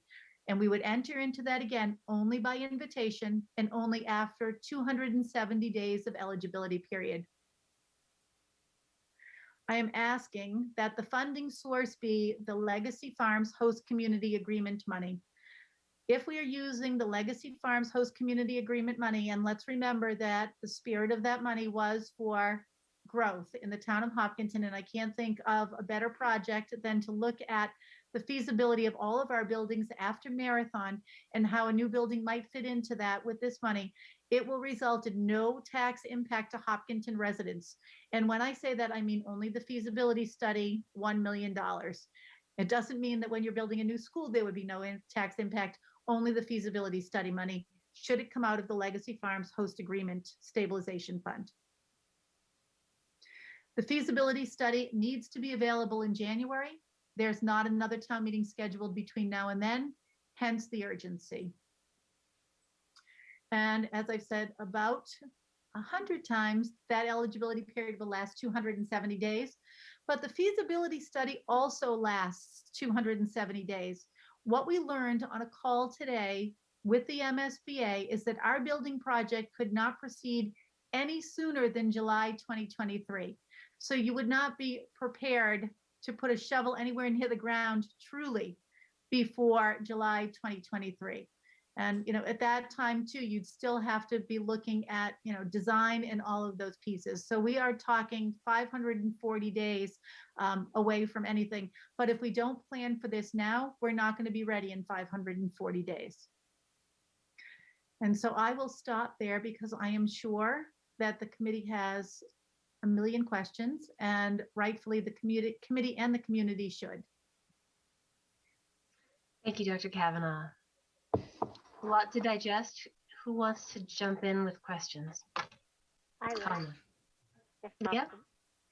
I have a couple questions. One is, should we actually be invited into the process of having the school, some of the school funded by the MSBA? What does that look like in terms of the overall cost that we were projecting to update our schools, right? We had that 140 something million dollars. How much of that money does this kind of cover or lower in terms if we get into this program? So what I want to be clear about that number 157 million, because we've talked about that, and my worry would be that people are looking at this project and thinking this project is going to cost 157 million dollars. That is not correct. Right. That number was a number that the town had asked the school department for a 10-year projection. What would it cost to sort of maintain and grow your schools to keep things sort of commensurate with the growth over time? So this project would be a very different project. And I think we can ask Mr. Markey as well as Mrs. Rothermick, but the reimbursement rate for the Marathon project was about 35%. I mean, the two of you would know that number better than I would. Yeah, it was around 30%, and that's a standard reimbursement rate for projects that are accepted. But we wouldn't know the cost of this new school till the feasibility study is done. But we could around a third of it would be funded by the state if we participate that way, and if their standards don't change. Yes, and the price would be very different if we build another 2-3 school, or if we build a 2-3-4 school, or if we build a 2-3-4-5 school, depending on the scope of the project, the dollar amount will change. And then I only had one other question, which is with 270 days for the feasibility study starting at the beginning of January. So is there just a long period of them then studying the feasibility study to then make the determination that we will be accepted to the next phase? Because it's, 270 days is like the fall of next year, right? So to say until July of the following year tells me there must be some very long period of consideration in there. Is that right? Sorry, you're asking what happens after feasibility? Well, I'm saying that the feasibility study is 270 days. And if it starts in January, let's say we get there and it starts in January, then that's about the fall of 2022 when the feasibility study is technically done. And so my question is, between fall of 2022 and July of 2023, right, which is when the first kind of actual activity could happen, there's a very long period of time. There's about 8 months. So is that consideration time? Like, do they spend a lot of time analyzing things, or is there like something else happening during that time period?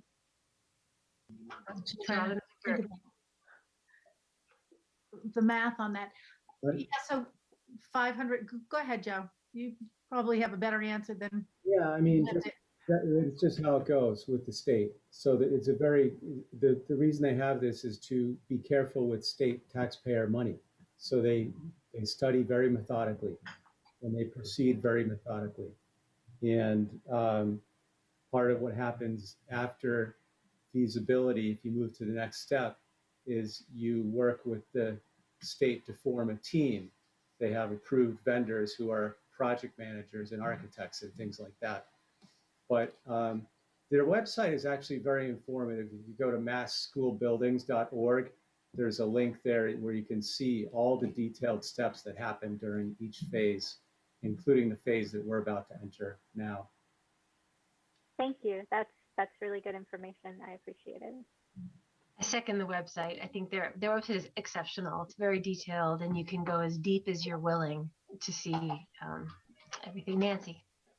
So I have a question about the feasibility study itself. So my recollection from the marathon feasibility study was that it was not funded at all by the MSBA because they had funded a prior feasibility study, or funded in part for a replacement for the center school, for a school that ultimately we didn't build.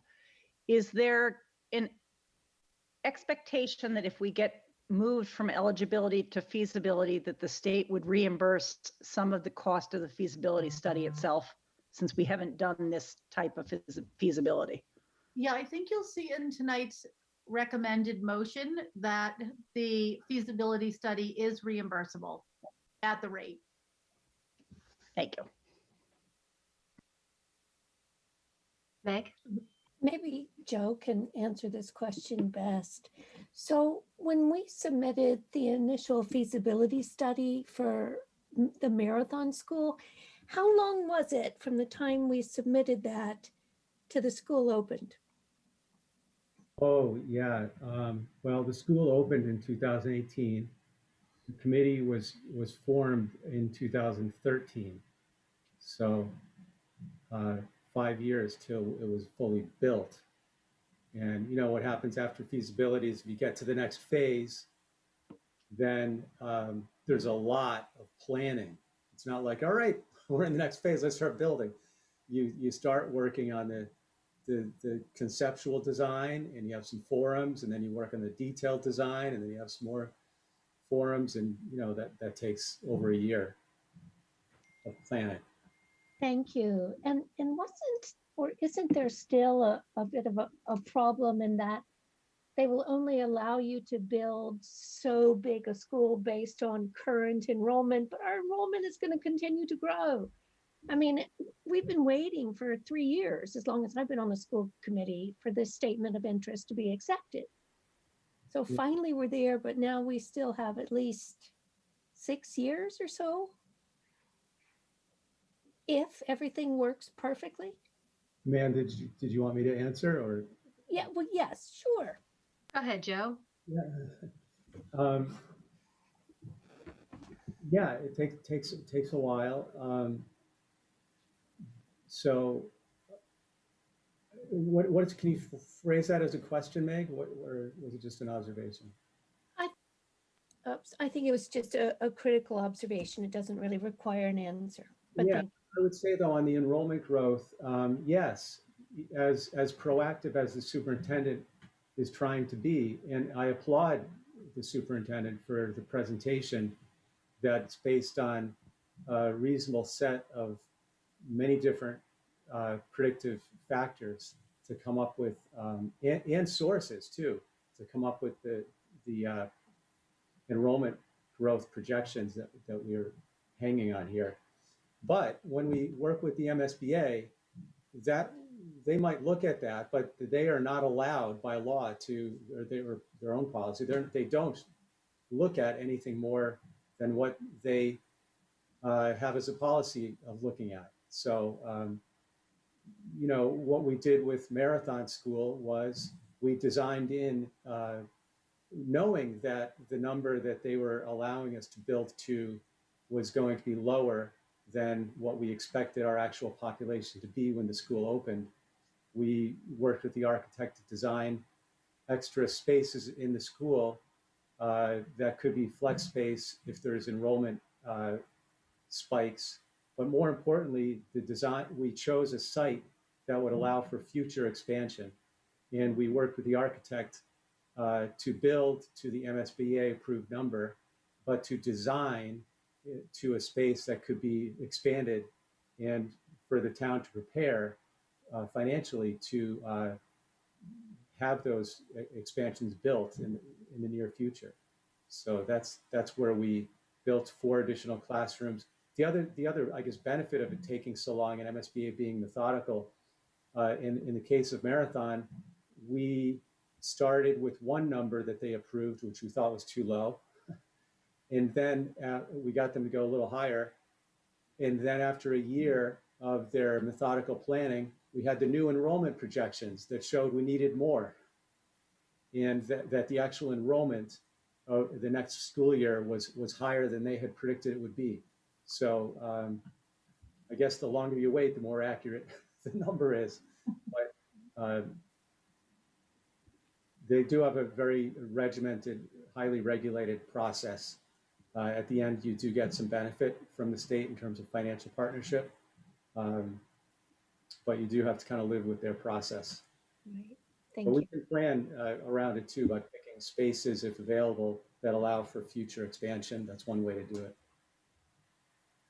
Yeah, and I'll just add in to what Joe is saying. In the MSBA has a very, like Joe said, methodical process. And each step and each phase that you're in has its own deliverables. So the eligibility period that we are in right now has its own set of deliverables that need to be accomplished before January. So for instance, the initial compliance certification that Amanda mentioned that she had signed, that has to go through signature process through the town. A school building committee has to be formed. That goes through the Board of Selectmen. There are several members that are part of that committee.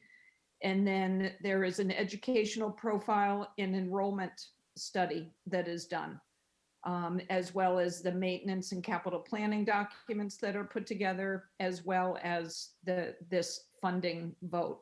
So all of this documentation, to Dr. Kavanaugh's point of really still proving that we are worthy of a project, and to the point of, what is that project? Is it a 2-3 replacement? Is it a 2-3-4? Is it a 2-3-5, through 5?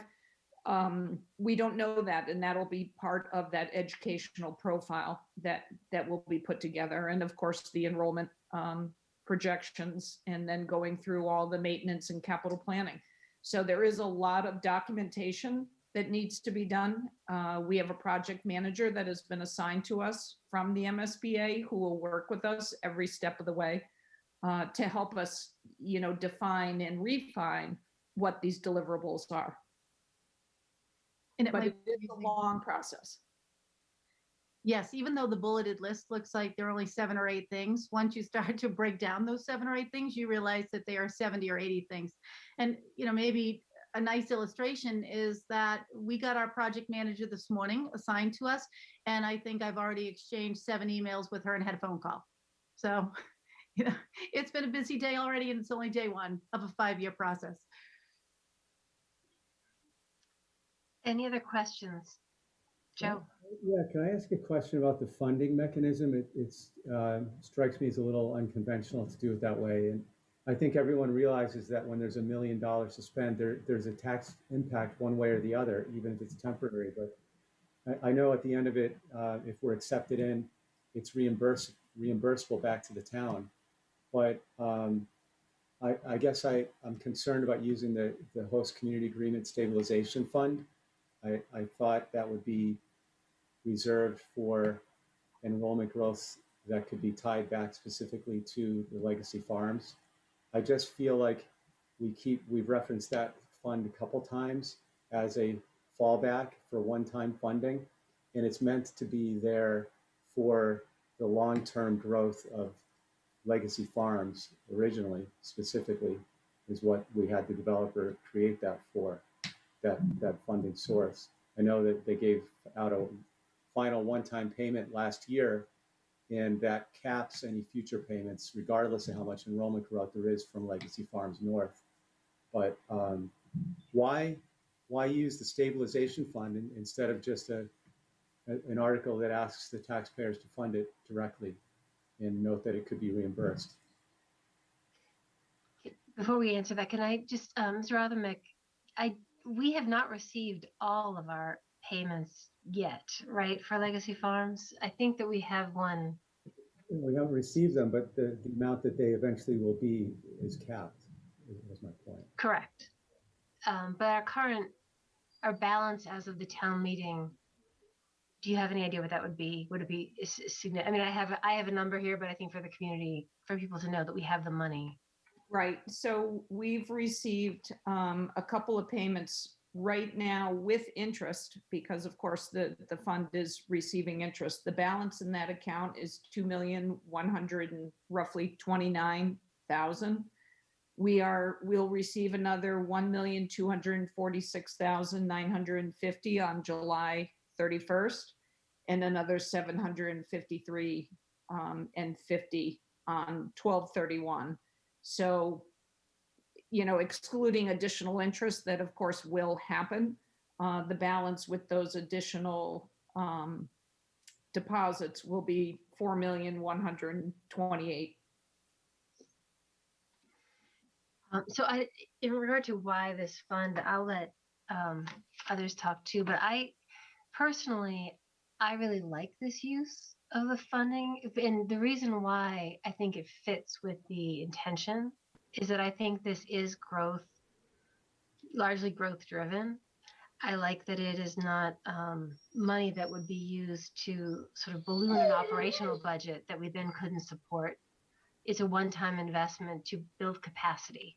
Yeah. So to me, when I think of the growth that we are facing, the idea of being able to use some of this money to address growth by building capacity is appealing to me as a good use of the funds, personally.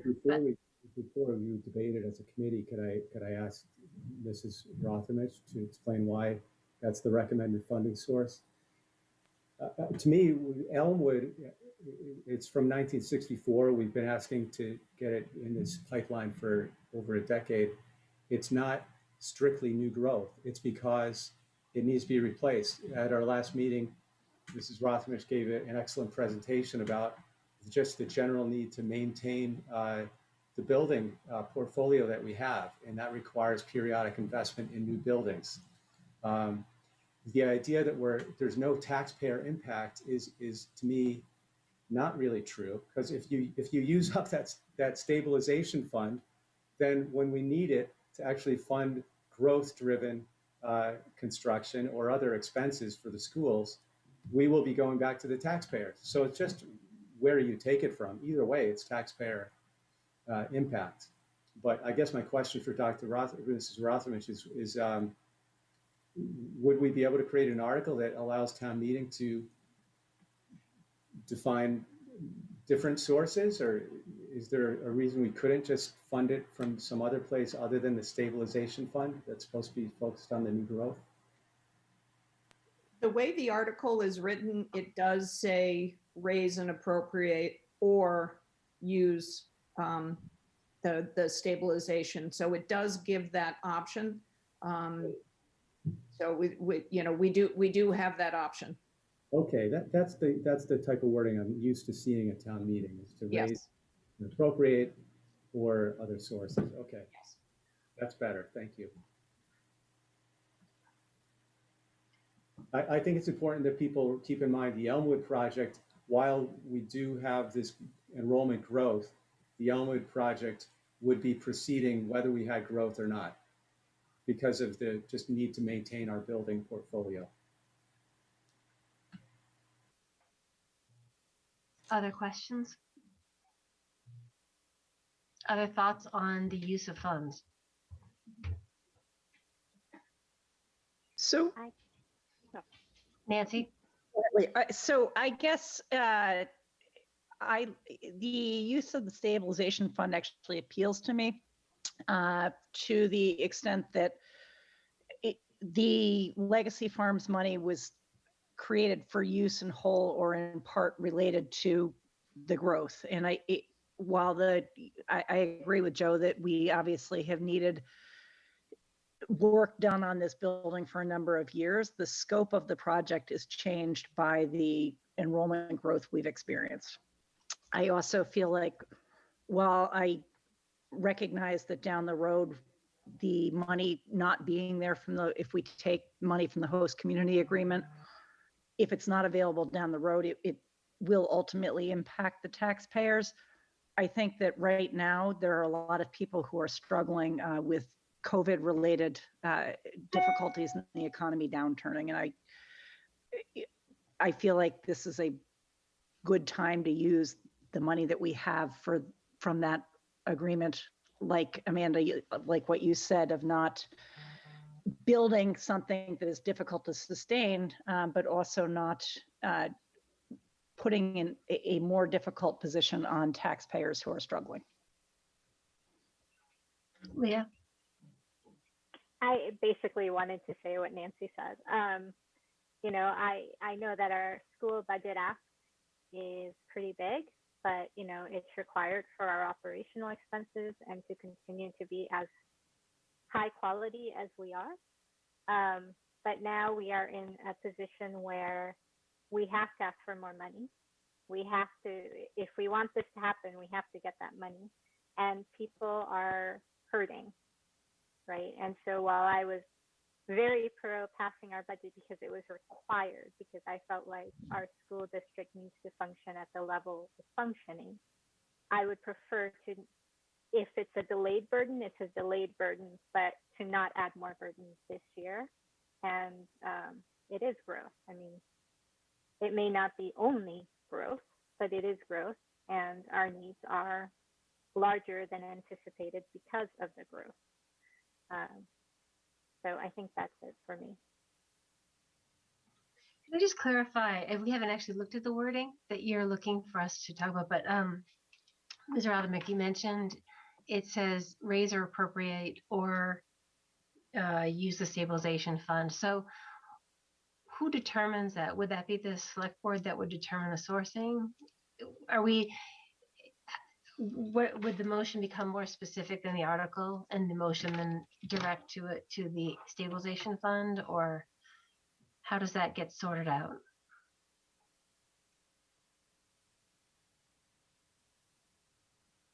Sorry, I realized I was on mute.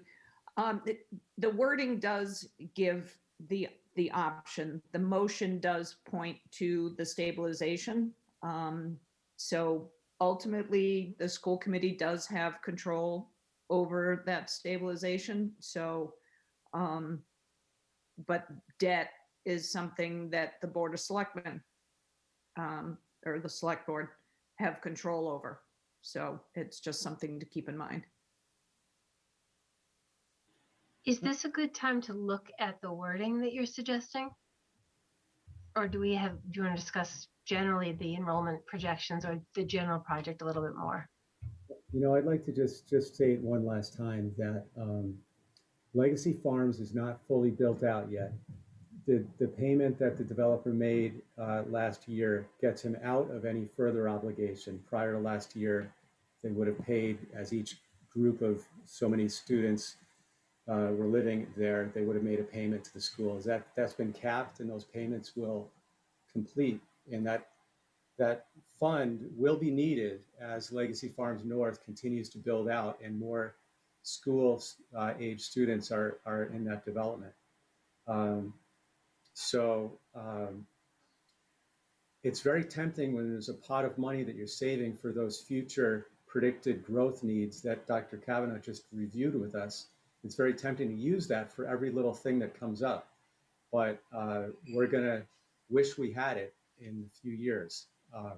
So I thought that when we had this stabilization fund, we were going to be very judicious in using it. I know others would argue that this is judicious, but to me, I would say that wherever possible, let's not use it. And let's use traditional funding methods for things like maintaining our existing building portfolio, which is what the Elmwood project is all about. So that's my final statement on that, but wanted to get that in. Thank you. Dr. Kavanaugh, did you have anything you wanted to add to that, or? No, I'm happy. Whenever you're ready, I'm happy to show you what the attorney has put together for language. And I don't know if people realize this, but when you are putting an article on the warrant, or when you are putting together the motion language for an MSBA project, you've got to be very, very careful to follow their script. And so there are blanks that you can fill in to put in the school name and the school address, and those are the simple blanks to fill. But when you get to other places, you have to put in things like your funding source and whether or not you're going to need a debt exclusion or a 2.5 override. All of that has to be in there so that, MSBA realizes that when town meeting votes for whatever it is that they're voting for, they are, very knowledgeable voters because they've heard what the article says and they've heard what the motion says. So, that's sort of where we are. And we, as you know, we only started working on this morning, but the special town meeting warrant is closing on April 23rd. And what the MSBA said to us this morning is that typically it takes about 30 days for their legal to review what our legal has put together. We were very clear with them this morning that we don't have 30 days. So what we did have today was Nancy Campaniano, Ray Mieres also looked at it. Ray's comment was that, it's a little bit difficult to be handing over to a building committee that you don't quite have yet. But I think the concept of the building committee exists because you can't do this project without one. So I feel like we're not in a dangerous place sort of with that. But we, again, to be fair, MSBA's legal has not looked at Nancy's suggested language here. So before we look at that, just to kind of continue, I think it's important that we have this discussion about the use of the Legacy Farms money. Philosophically, there are 5 individuals in the committee, and I think for me personally, I get very nervous about needing to rely on a one-time funding source for our operational budget, because then you use that money in a year to get through a crunch. And say you hire some teachers, whatever you need to do, the teachers still work here in the next year. And so the one-time funding source for ongoing operations, sometimes it's just necessary because we are responding to growth and we have to do that. But for me, that is something I would hope we would do as a last resort. Like for me, looking at growth and yes, clearly understanding that in 2008, we weren't looking at the same numbers that we're looking at in 2021. So it's not entirely growth driven, but as we go into feasibility phase, if we're invited in, which is what the money would be used for, I hear Ms. Ravimick and Dr. Kavanaugh saying that we're looking at Elmwood as the school that needs to be addressed, but how we address that is very much driven by the enrollment projections. And so whether or not we do a 1-for-1 or we reconfigure, however that looks, to me, this is looking at a solution that largely stems in 2021 from growth. So the idea of using the funding to build capacity so that we can accommodate the growth, that appeals to me. I think the one-time use, but that's, I'm one, Joe has a different opinion. Meg, I'm not sure where you are on this. Nancy and Leah have weighed in, but Meg, did you have any thoughts? I think my thoughts align with yours and Nancy's. I'm just always aware of the exponential growth we've had recently, and that's what those funds are for. They're kind of inadequate to meet our needs or the needs of all those students who are coming in, but there's something. Amanda, could I pick up on something that the superintendent just said, which triggered another memory from the marathon project? The whole one very important thing to the MSBA is that the community is behind the project 100%. And as you recall, after the failed vote on Fruit Street, we put a lot of effort in bringing the community together to get behind the feasibility study for it was for a solution to center school. We didn't know there was going to be a school called Marathon at that point. But they were looking for every method and instrument possible to demonstrate the community was behind this. So one of the most compelling ways to demonstrate the community's behind it is through the votes at town meeting. So I'll be curious as Ramirez and MSBA legal counsel look through the proposed wording, whether that even would be acceptable to them, because they might prefer a funding mechanism that is a more clear directive from the town that they're fully behind the project, rather than a mechanism that allows us to do it whether they are or not. So something I'll stand by and see how those conversations develop, but that did spark that memory of one of their main objectives to ensure the community's behind it. Dr. Kavanaugh, can you or Ms. Rothermere talk about the shifted timeline this year due to COVID?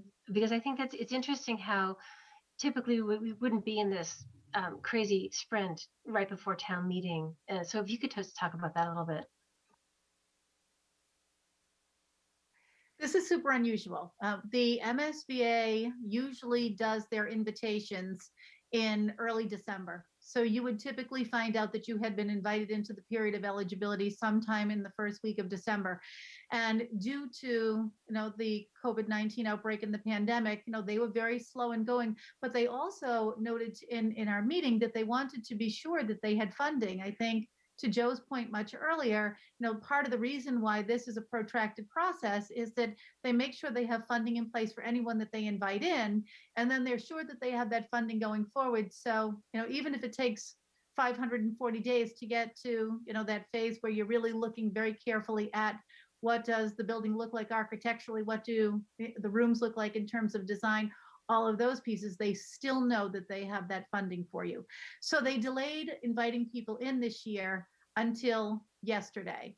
And it was only about a week ago that we learned that we were even invited to attend the hearing to learn who would be invited in. So we really didn't have an awful lot of wiggle room. Typically, you would have the time from early December all the way to town meeting to kind of socialize this idea with people. We didn't have that time this year, and it's really a pandemic-related urgency. I mean, if things were typical, we wouldn't be here now having this sort of conversation about a funding source. And I know that the funding source decision is really a town decision. But what I will say is that when we look at the feasibility of not just a new 2-3 school, in yesterday's meeting, they encouraged all of the communities to really look at the schools that you have, and if you're taking one offline, to really dream about what's possible.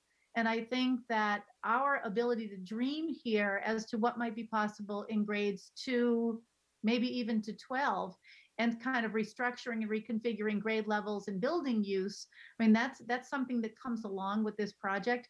And I believe that that is growth driven. We have a problem at, obviously, the high school. We've added 6 classrooms. We have problems at Hopkins. We added 4 classrooms. Problems at Elmwood. We have 6 modulars there. It is time to start addressing growth from 2 to 12 and really think hard about what that's going to look like.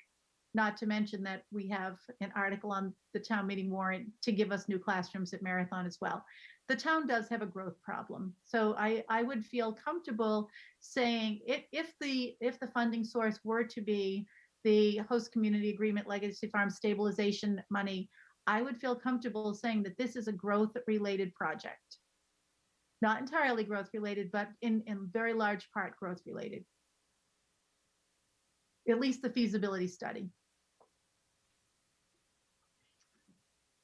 Dr. Kavanaugh, do you have the motion wording that you can screen share with us? I do. And so if there are people at home who are wondering what the template looks like, that is in the school committee packet that they can access online. It was only late in the day today that our legal counsel was able to produce this. So I will put that language up on the screen.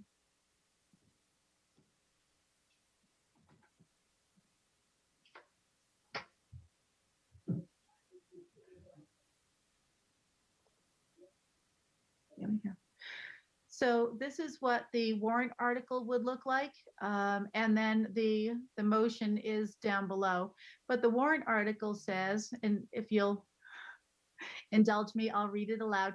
To see if the town will vote to appropriate, borrow, or transfer from available funds, including without a limitation from the school department stabilization fund, an amount of money to be expended under the direction of the Elmwood School Building Committee for the purpose of paying the costs of a feasibility study related to the Elmwood School at 14 Elm Street, Hopkinton, Massachusetts, 01748, and all costs incidental or related thereto, for which feasibility study the town may be eligible for a grant from the Massachusetts School Building Authority. The MSBA's grant program is a non-entitlement discretionary program based on need, as determined by the MSBA, and any cost the town incurs in connection with the feasibility study in excess of any grant approved by and received from the MSBA shall be the sole responsibility of the town or act on anything related thereto. So that really does talk about borrowing or transferring from available funds, and it does reference the school department stabilization fund in that article. And that is the suggested article to petition the select board to put on the special town meeting warrant prior to April 23rd, which is the closing date. And then here is the proposed town meeting motion, which was also crafted by the school district's legal counsel. If you would like, I'll read that one aloud as well. I don't know if it's helpful or not helpful. I think we can read it. Okay. Thank you. So you're asking for us to, is it one vote on both the article and the proposed motion, or is it two votes? I would think that these would be tied because you would have to put both of these on the warrant prior to the 23rd. I think, Amanda, I think we want to be careful about voting on the wording. It's we want to vote on moving these forward because the superintendent mentioned these are going through legal review and there'll be changes to the actual wording. Yeah, that's a good point. But I'd be ready when you're ready to make a motion to move these forward or whatever we need to do tonight. So Dr. Kavanaugh, is it the motion, do you want us to empower you and Ms. Rothermick to craft the appropriate wording with legal counsel? Are we empowering you with this vote, or are we voting a specific? I spoke to our legal counsel on the phone this afternoon, and what she said was that she believes that you have to vote on this specific language. There may be some like very slight massaging of it, but what the MSBA needs to know is that you have a funding source, that you're directly naming the Elmwood School as the school that is the sort of subject related to the feasibility study, and that you are also willing to say that the MSBA's grant program is non-entitlement discretionary. We could be in, we could be out, and that all of the costs incidental or related to, while they are reimbursable at that rate, anything beyond the reimbursement is the responsibility of the community. And so that's why, if you're looking at the template, this is very similar to the template with the blanks filled in. So what happens if we vote this wording, and our legal counsel or the town legal counsel or the MSBA legal counsel changes it? Does it come back to us for another vote? Would we have an emergency meeting next week? It has to be done by the 23rd, right? It does. And I think knowing where Nancy Campany is on this, I think she's comfortable with it. I think that the MSBA legal counsel could take a look at this and say that, they needed to make some subtle changes to it. Talking to Nancy on the phone today, I got the feeling that this is something that she has an awful lot of experience with. But, I will certainly leave this to the committee to decide if you want to vote this language, but that would be my recommendation, that we are willing to vote the language. And she said her experience was that if there has to be the change of a word or two here, that the MSBA would give you some leniency with that. If it's going to be a wholesale change, you would in fact have to come back and revote. And so go ahead, Leah. I just want to, so if we're going to vote the language, I know it's a nitpick, but in the motion, it says Board of Selectmen. Can we switch that to Select Board? And then I'm more than comfortable voting the language. Of course. Yes. Thank you. Yes. And just so I can understand the journey that this language will take. So we vote this, if we vote this tonight, does the select board also need to vote this? No. I believe that the select board, yes, they have to vote this language and they have to say that they would be willing to put this language on the warrant. So when you, as if we were asking for any one of our other articles to be put onto the special town meeting warrant. Okay, good. Just want to be clear for folks. Okay, so are we ready to entertain this very specific motion? Do we need to read it again? Or can we make a motion as written? Good question. Please, Joe. I just remember we had wording with some articles at the last meeting. I think we can just say, I'll try this. Tell me if it works. I'll make a motion to approve the, I'm making a motion to approve the article. I'm making a motion to advance this article as worded here. Yeah, I don't need to approve, don't we? I think that first paragraph is the motion we're supposed to make, isn't it? Motion that the school committee shall petition the select board for the town of Hopkinton to place on the warrant for the next special town meeting a warrant article authorizing the appropriation of funds for the purpose of conducting a feasibility study for the Elmwood School. Such proposed warrant article to be in substantially the following form. So that's the motion we're supposed to make. Yes, and I do believe you actually have to read it, because when we've even submitted the SOI before, you needed to read the entire article and motion aloud. So someone, I think, is going to have to do that, whoever makes the motion. I know it's a lot of reading. Should be somebody with very good eyes. Just feel free to make the motion, Joe. I was just wondering if that was what we needed to read. Leah, I think your reading sounded really excellent. Would you like to read the motion? Okay.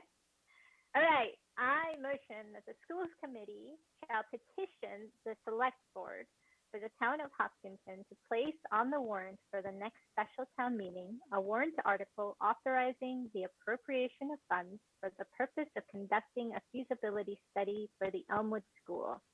Such proposed warrant article to be in substantially the following form.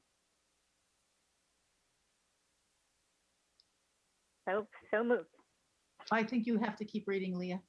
Oh, I have to read the whole thing. Okay, warrant article.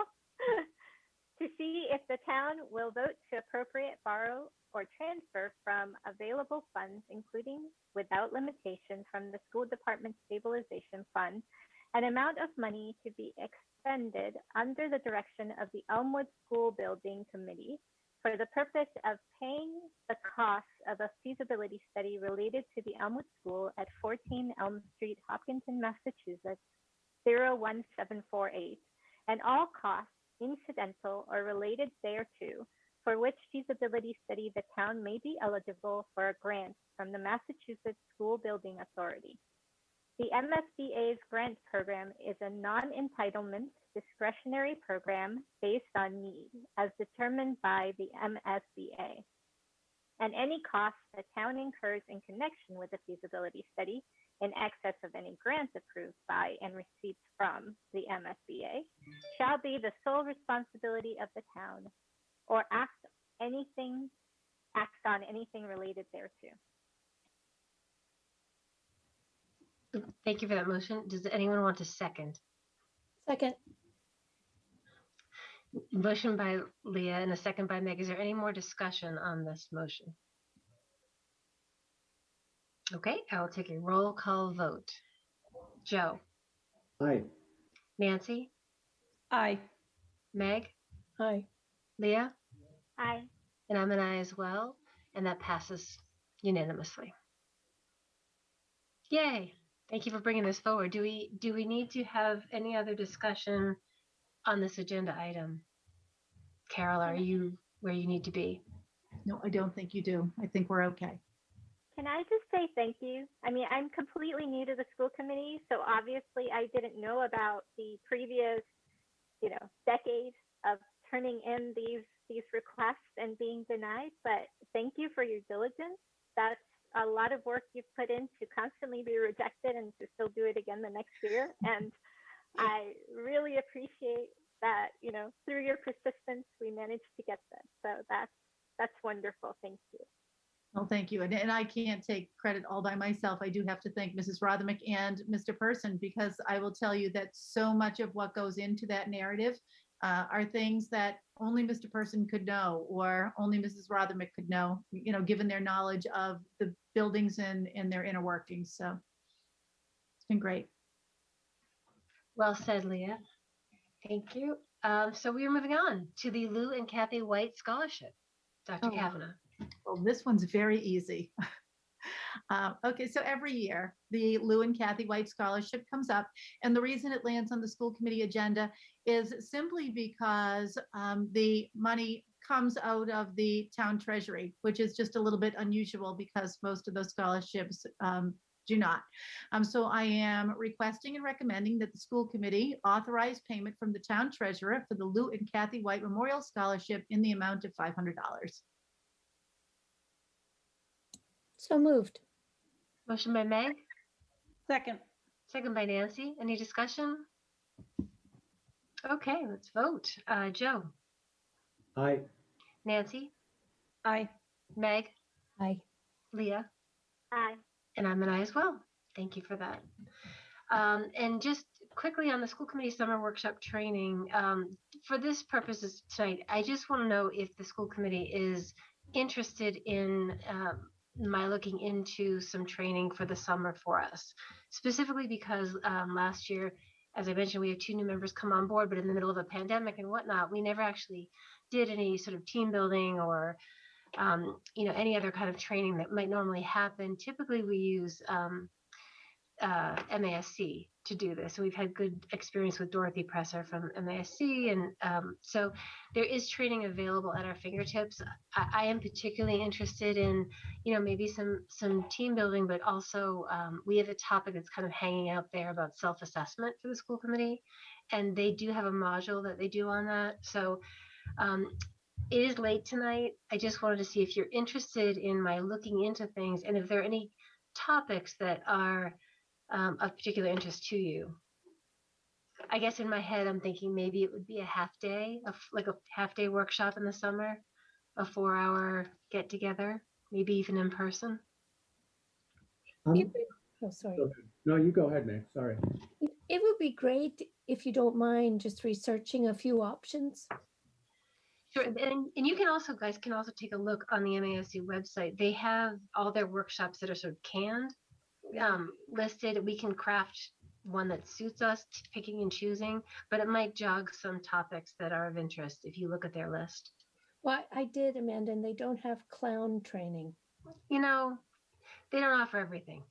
No, but what's the point, really, if we can't do that as a group? Red nose technique. You could send in suggestions for next year. I will reach out and see what kind of trainings they're offering, if they're starting to offer them in person, which I think would be really nice if we can do that. And maybe think about something in the beginning of August sort of timeframe. There are 2 of us who are actually running for re-election, so it may be a different group of 5. We don't know. But I think it is really important for the committee to take the time every so often to invest in ourselves as a group and our team dynamic. And And there are lots of things that we do in this job that we don't always get training on, or we get training when we first take the role, and then we don't revisit. If it's budgeting or collective bargaining or running an effective meeting, whatever, there are modules for all of that. Not clown training, but. Amanda, you were asking us if we had ideas for topics. I would say, with all the building projects potentially before us and lots of great questions about it tonight, that maybe if there's a module on school building projects, that would be a good one, and growth planning or something. As for school building, I feel like we're together almost twice a week since June. But I disagree. I've known many of you from before being on the school committee and been on other committees with some people. So the team dynamic, I think we've had plenty of hours together. And frankly, I kind of dread spending part of my summer in classes too. I do have other plans too, but how long are these classes? I think what I'm thinking we'll do is ask them to craft a workshop with topics that interest. I don't know if one off the shelf is going to be exactly what we're looking for. So I think we can decide what we have an appetite to do and then do it. I don't think it has to be any one specific thing. I'm sort of asking for your appetite and interest, and I'll bring it back to the next meeting, having looked at what's available and talk to them, and then we can decide. Okay.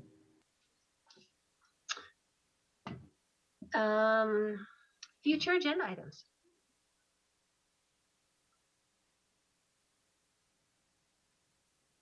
Okay. And items by consensus. Dr. Kavanaugh. Okay, as superintendent, I recommend the school committee approve the items by consensus as outlined in your agenda. So moved. Second. Motion by Meg and a second by Leah, and a roll call vote. Joe? Aye. Nancy? Yes. Leah? Aye. Meg? Aye. And I'm an aye as well. And I will seek a motion to adjourn. So moved. Motion by Meg, Second. second by Leah. And how do you vote, Joe? Aye. Nancy? Aye. Meg? Aye. Leah? Aye. And I'm an aye as well. And we are adjourned at 9:17. I want to wish you all a nice week next week. It's vacation week. I don't know if you're going to be able to vacate at all, but it may be a little bit quieter. It may be even more crazy as we get ready for reopening, but I hope you get some time to relax and enjoy some time next week.